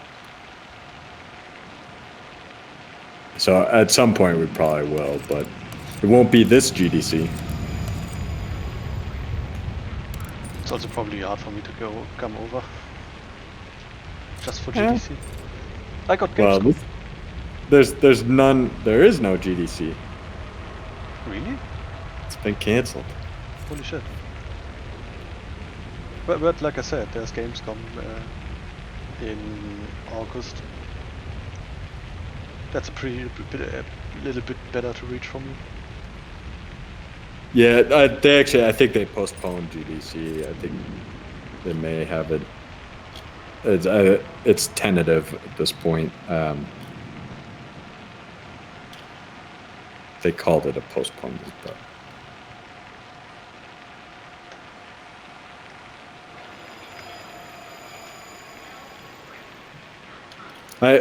I'm based out of Vegas. If there was one in Vegas, I would go.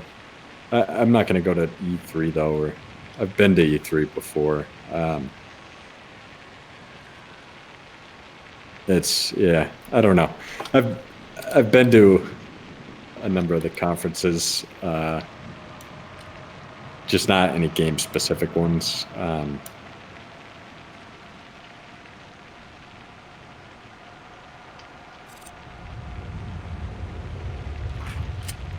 Yeah, I'm not opposed to it though. At some point in the future, at some point, we will. Like, I think it would be fun. I think it would be enlightening. I also want to go and yell at Unity a little bit. Nothing. By the way, just for T1, yeah, saying they are not being removed. Let's see.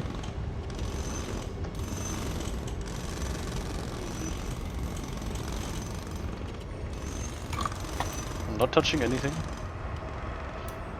And there you go.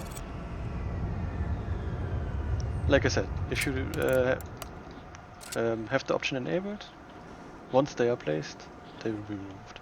The automating stuff. It only removes it after the building is finished. Yes. It may be different than how it is in PA.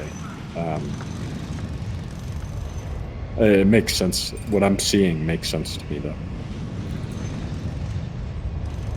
DVB on Twitch. Could it be an option in the future? Actually, two. Did you already answer these? I think I didn't answer the first one. So can you explain the rating of offices? Mainly Windows score. I'm currently building a couple of windowed offices, so we can check it out in a second. So you can answer the second one first. Cool. And then the second, could it be an option in the future to rent out office space and conference room in order to generate revenue? It should be basically an option, if not quite as directly. Well, you don't profit rent from it. Just indirectly. Well, you can though by offering, so you can negotiate with the airline a daily fee, and basically leverage offices to increase the daily fee. So if you're giving them more offices, the daily fee that they're willing to pay is going to be higher. It isn't direct rent for the office, but you could basically end up with a deal where the number of flights doesn't even change. The only thing that changed was the daily fee and the number of offices you're giving them, which essentially is renting out the office for revenue. I think what would be interesting is to have actually like companies, third-party companies, and If they rent. want to rent them. Yeah. So like you could have an office block like this one, have a reception in the downstairs, and then just purely offices for completely third-party businesses.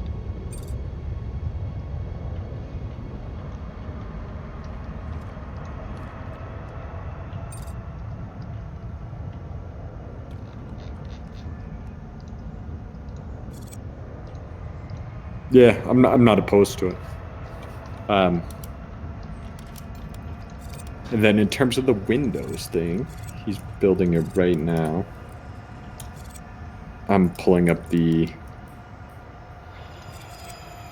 code for it. I think it is an average over the room cells, so the average over any position in the room, how good the Windows score is at that position. So if we look at not information but environment overlay, well, we need some flooring first, but as you can see, there's better environment the closer you get to the windows. So the more space that gets the window bonus, the higher the rating.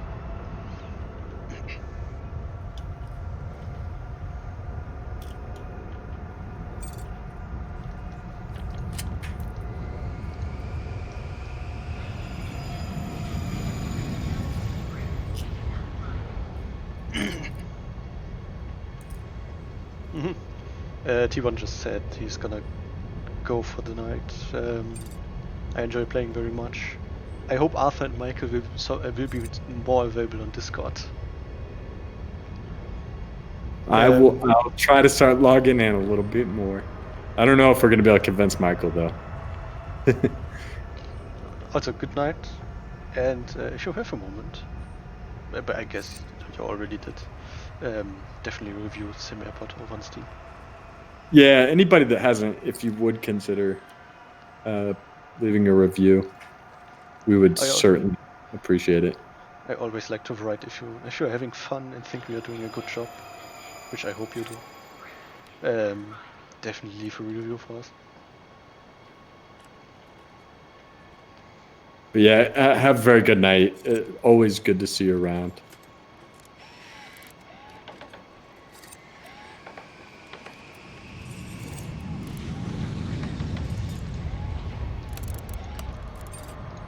And I'm still trying to find the darn Windows.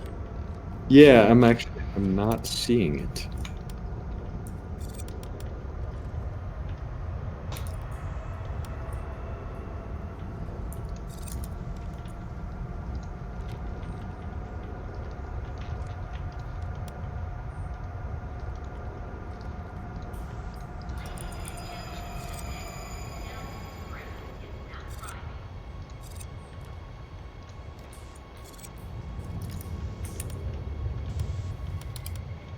I found it.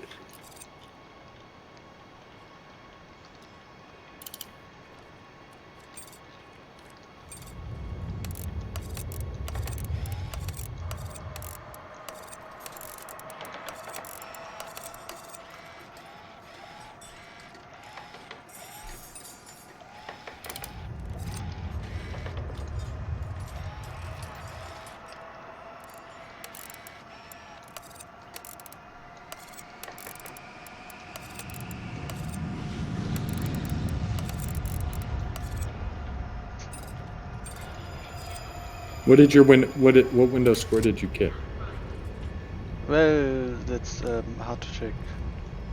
I can't really click on the offices at the moment. Please stand by for a second until the floors are constructed. Standing by. Hey, a wild Hobbit appeared. Hello, Hobbit. How are you doing? Hello, hello.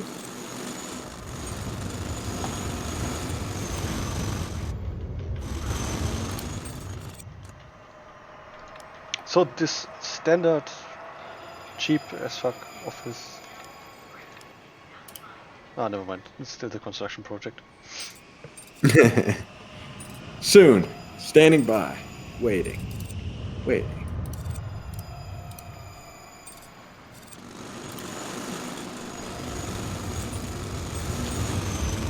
Let's see. This random one has window view. Floor 2, 65%.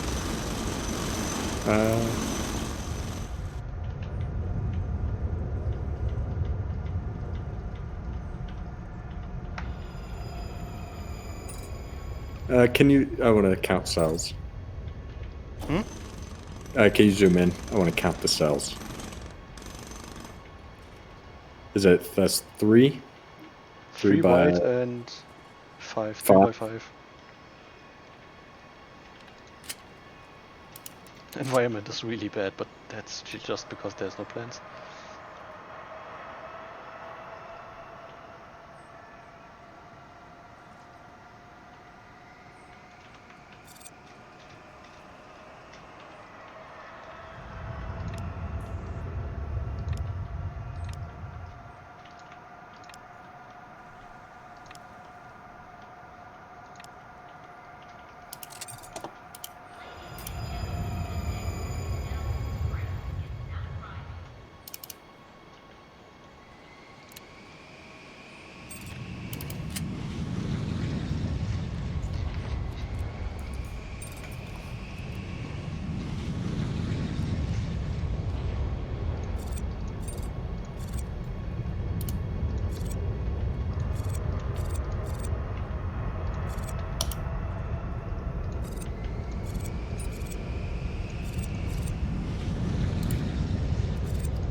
Can you flick on the environment score over there? 1 second.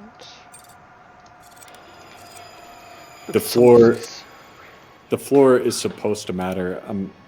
I'm kind of still tracing the code back to make sure it does.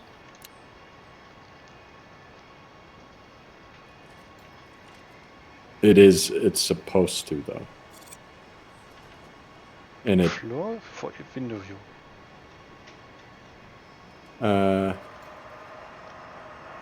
Because floor should technically only go into environment, which is environment, and not window. Well, no. The funny thing is the way this is set up is the environment encompasses both. Environment is a superset of both environment and window. Windows affect the environment as well as the window score. You don't have. So I got to look at the values to be sure. It's hard to tell with just the color, but it looks like it's probably working correctly. The thing is that the window environment score, which is just the score, not the way it's evaluated for office purposes, the window environment score is not taking into account the floor. So the impact on the environment part is not being raised at all by higher floor, but the score itself that's being used for office, it is being raised by the floor level in kind of a little bit of a weird way.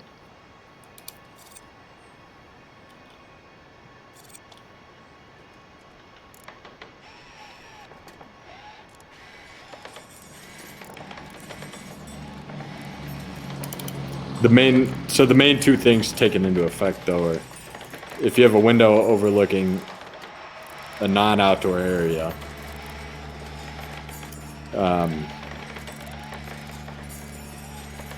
then it has a very, very tiny impact. It's better than not having any window, but it's much smaller. If it's an outdoor window, it's significantly stronger, and the impact reaches slightly further. But the floor level isn't taken into account on exactly what I was saying. So the window score itself, it is not taken into account, but on the overall score it is. It's that the overall environment score is not taking floor into account, although it should be for the portion of the environment score that comes from windows. So it's kind of a bug or an oversight. The window score itself, for purposes of the office, where it looks specifically at windows, is taking into account the floor, but probably not. I'm gonna have to plug some numbers in to be exactly, to be 100% sure, but it's not.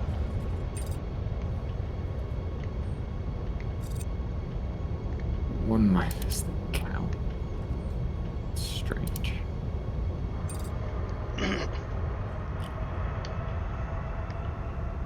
Yeah, I'm gonna have to plug some numbers in. We're gonna take a look though. I've made a note now.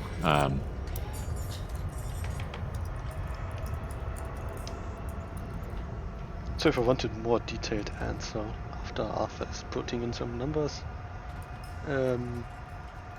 I guess put in up a forum request. Just write us on the Edge forum and on the general discussion forum. And so get you an answer. So DVB, the floor does make a difference, but it makes a difference in a way that I want to look a little closer at it. Check over on.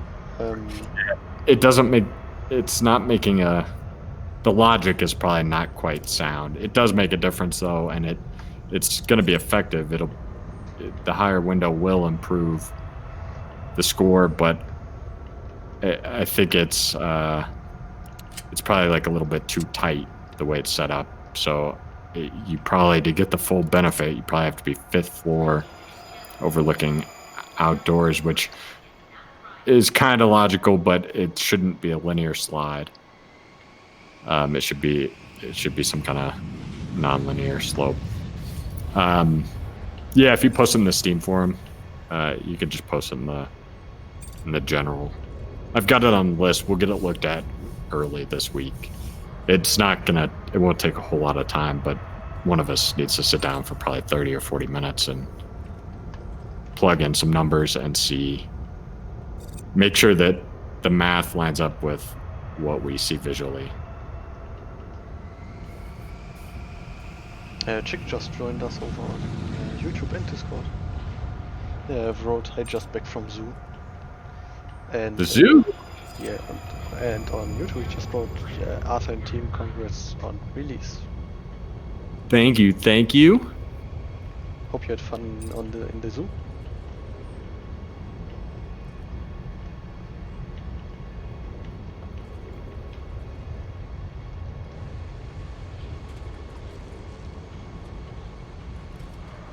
$1,127 hours. Oof. That is impressive. It's quite a few. Thank you. That's still more than I have got. And to be fair, it's really interesting. I'm playing a lot less since I'm working on SimAirport.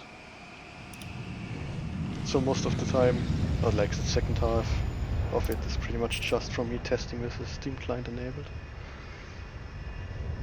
Yeah, I mean that's fairly to be expected. In all fairness, it's not like I've boycotted SimAirport. I've like not basically played any games since SimAirport release. I've bought a couple with every intention of trying, but I'm not sure I've loaded any of them.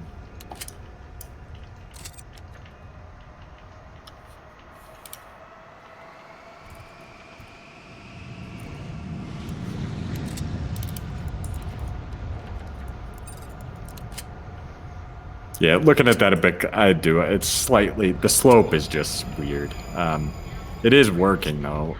It just, the slope isn't probably what makes the most sense for the window thing. Sorry, once I start looking at it, it's hard to not continue.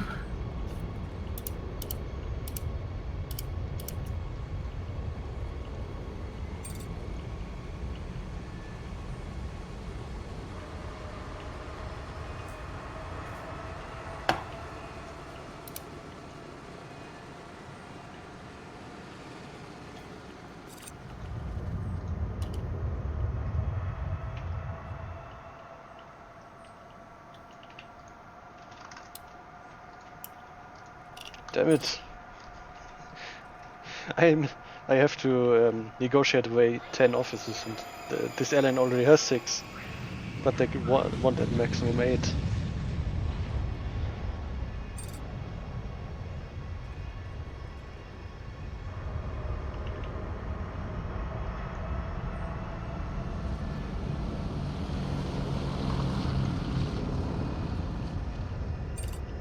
Were you trying to force them to take more? Well, yeah, why not? I'm gonna pretty much do the same deal as previously.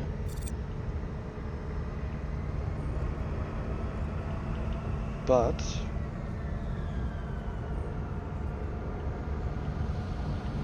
I'm going to say I'm going to extremely increase the prices. Okay, maybe decrease stop profit a little bit too.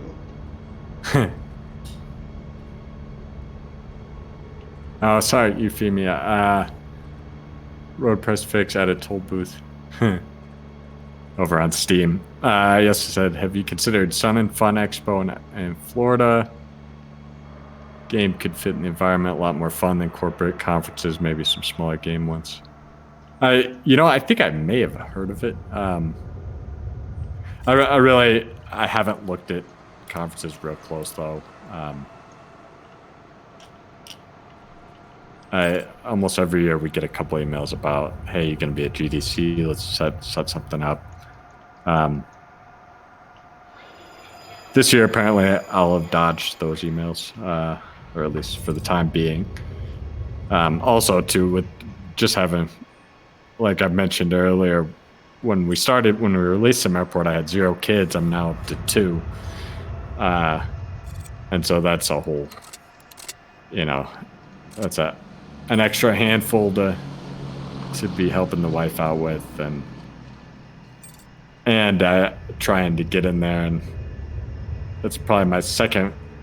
That's probably my favorite. Is I walk in and my 2-year-old says, "Daddy, play house?" Sure, I'll play some house. So that's kind of my excuse at the moment.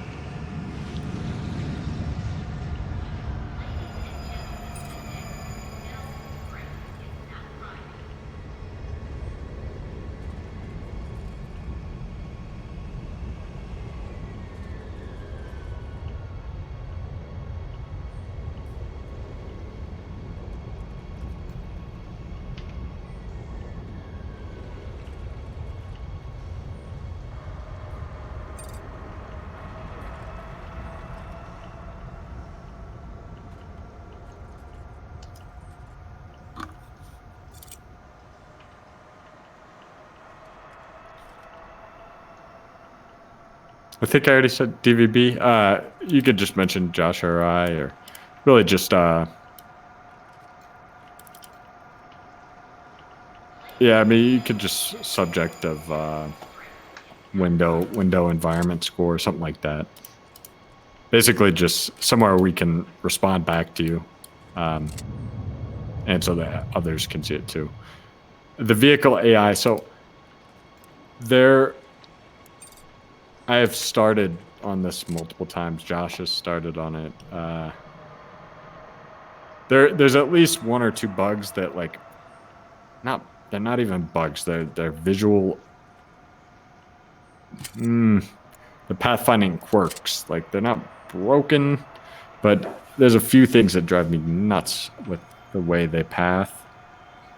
It's a fairly complex problem.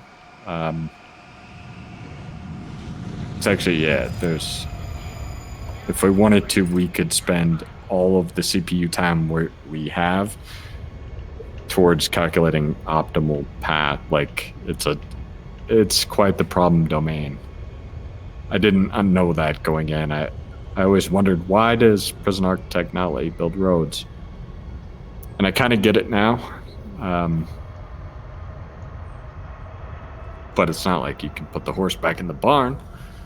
So there are a few things I definitely want to fix or improve on it. We did make a few fix and improvements to it a couple cycles back, so that they're a little bit better. They're way better about getting through traffic and pulling up later, not in an up diagonal, I think, and like blocking everything. Well, it's still happening. Just it's better than previously. Well, it used to be they would always, yeah.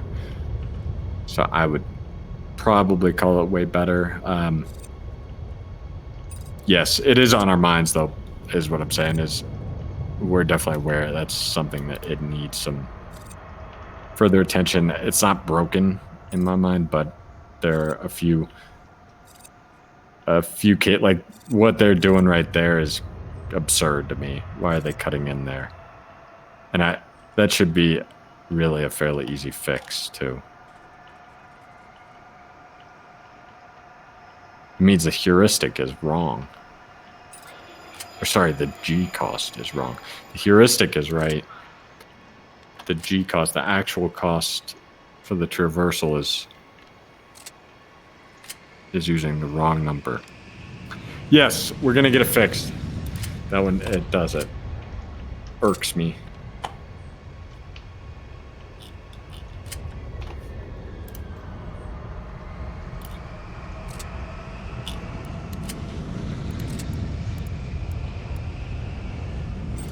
Good. Negotiated away to new offices and at the same time increase the prices a lot.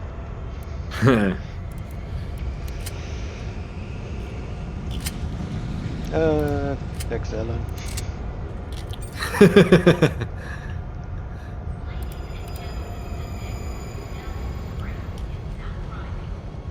I love how they want me to select planes, and I don't want planes. Thank you.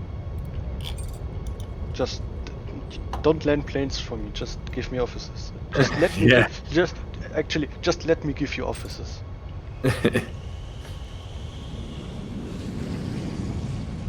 Let's see if I can get this deal without giving them anything except for the offices and like the reliability stuff.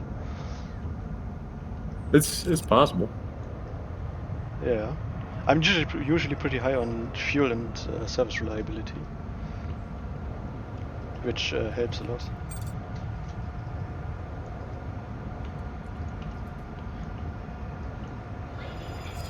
Oh, okay. I thought maybe you could put profit share up really high. I might actually still do it.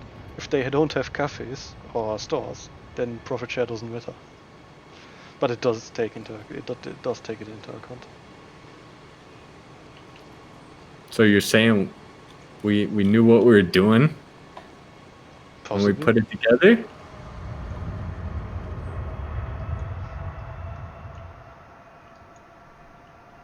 I'm not sure. I might have bet against us if you'd asked me, but against this exactly, or just the that specific, share. the profit share. I would. It seems it takes into account because the warm hot slider didn't move at all when I changed it between 0 and 25. Yeah. They have accepted your offer. Ah yes, and I love how the dialogue sometimes says you got robbed. I don't know. Right. I mean, I just gave them a bunch of offices, which are pretty much free for me. And at the same point got a good increase in money because I put them up like 100 for each landing and 20 or 10 for each passenger. Yeah, but so what are you charging? What's the total? Let's see the total deal again. 1 second.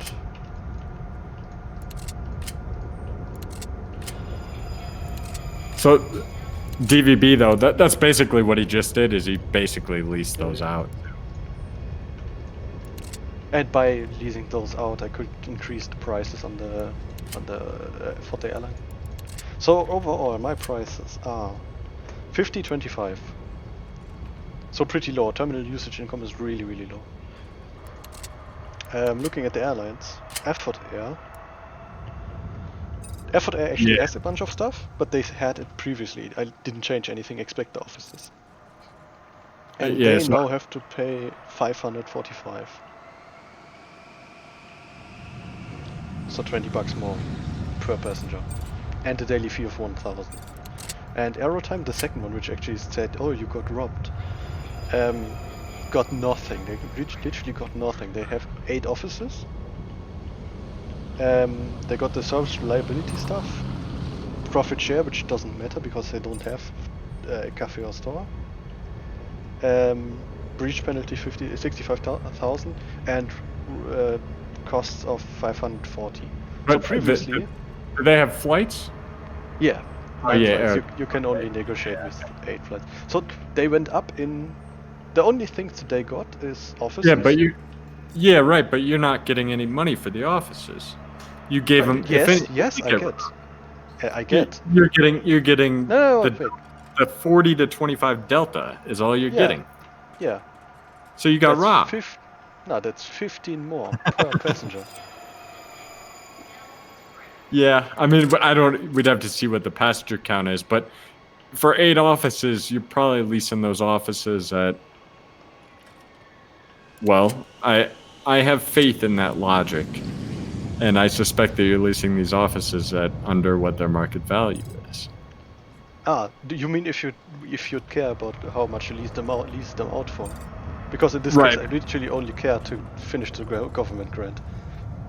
Gotcha. Yeah, in essence, though, I think you probably could have got more for those offices on a per office basis or a per diem basis, even from a different airline, possibly from that same airline. But yeah, surely we'd have to run the numbers to see what that delta is.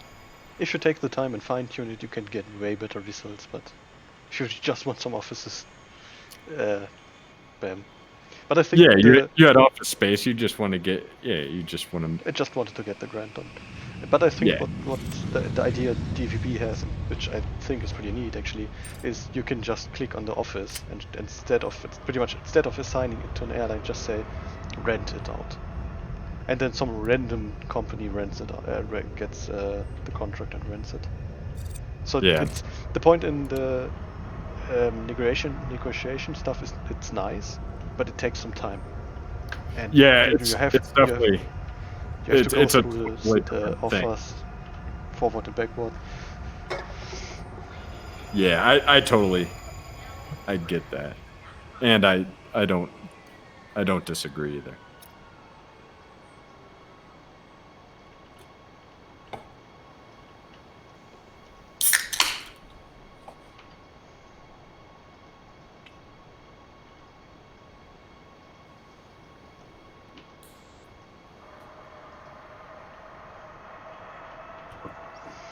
Otis just said goodbye. We might have missed him by now.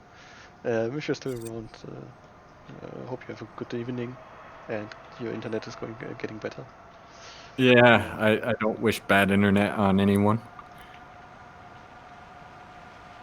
But yeah, thank you for stopping by. Thank you for continuing to follow. Hope you have a very good evening. Hello, Abaddon Bonbon. Glad to hear you like the game over on YouTube. If you haven't done so, consider leaving a review for us on Steam. We would seriously appreciate it.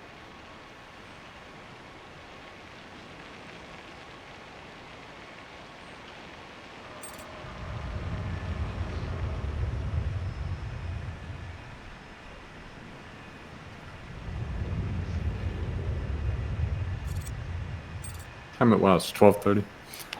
Yep. Yeah, probably wrap up. We need to get a default deploy up because we've got these escalators that are causing some crashes. We put there's a fix on the edge branch, but from the sound of it, and I should pull it up and take a peek. From the sound of it, though, it fixes the issue, is what we've heard today.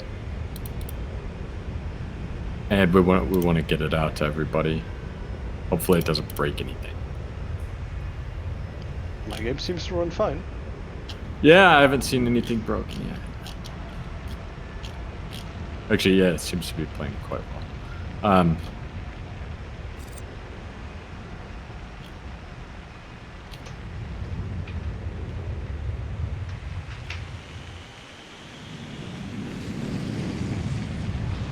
Yeah. Cool. So I think that's us. Hopefully, if you haven't played the game yet, consider giving it a shot. Just came out of early access.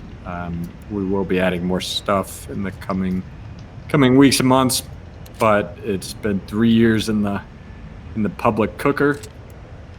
So it's a great time to buy in. If you've been playing it forever and have not left us a review, please consider doing so. We want to really see it stay in the very positive category, and we're one review away from it. So you can make all the difference. As always, if you guys have questions, we're in the forum constantly.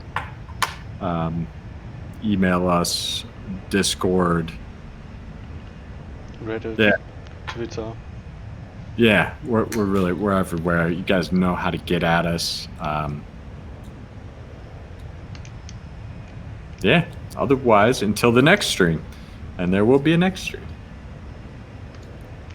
And as always, for me next weekend. So if you want to come by and see me, and just me in this case, programming some stuff, I'd love to see you guys around. It will probably be, as always, on Saturday evening, 20 o'clock CET. If you want more details, you can come join the Discord. Since it's mainly programming, I usually only announce it on the Discord.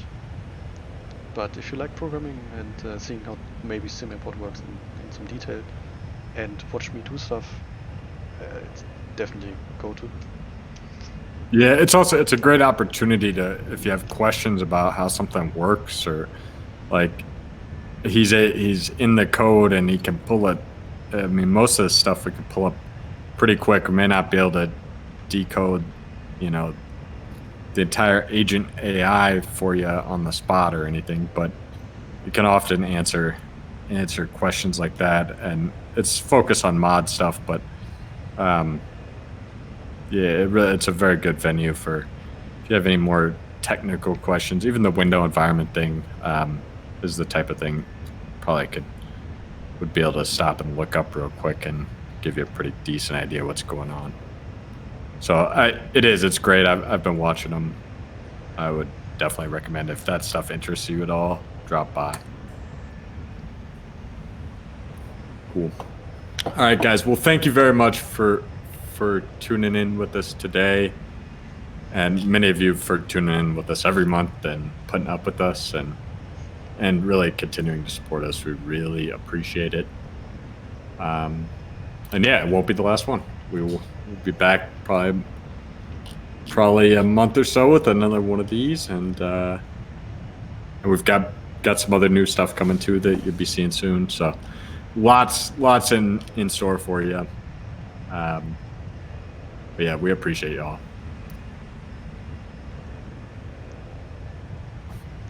Guess it's a good night then. Bye bye everyone, and as always, if you've just watched this stream back on YouTube, as always, you can comment, like and subscribe the video, and let us know about stuff that way too. And I guess it's bye bye then. Cool. Yeah, and positive reviews, please. Consider if you've been having a blast and having fun. It would really be helpful and appreciated. Yeah, thank you, everybody. Everybody have a great day, night, evening, wherever you're located. And we'll see you next time. Good night.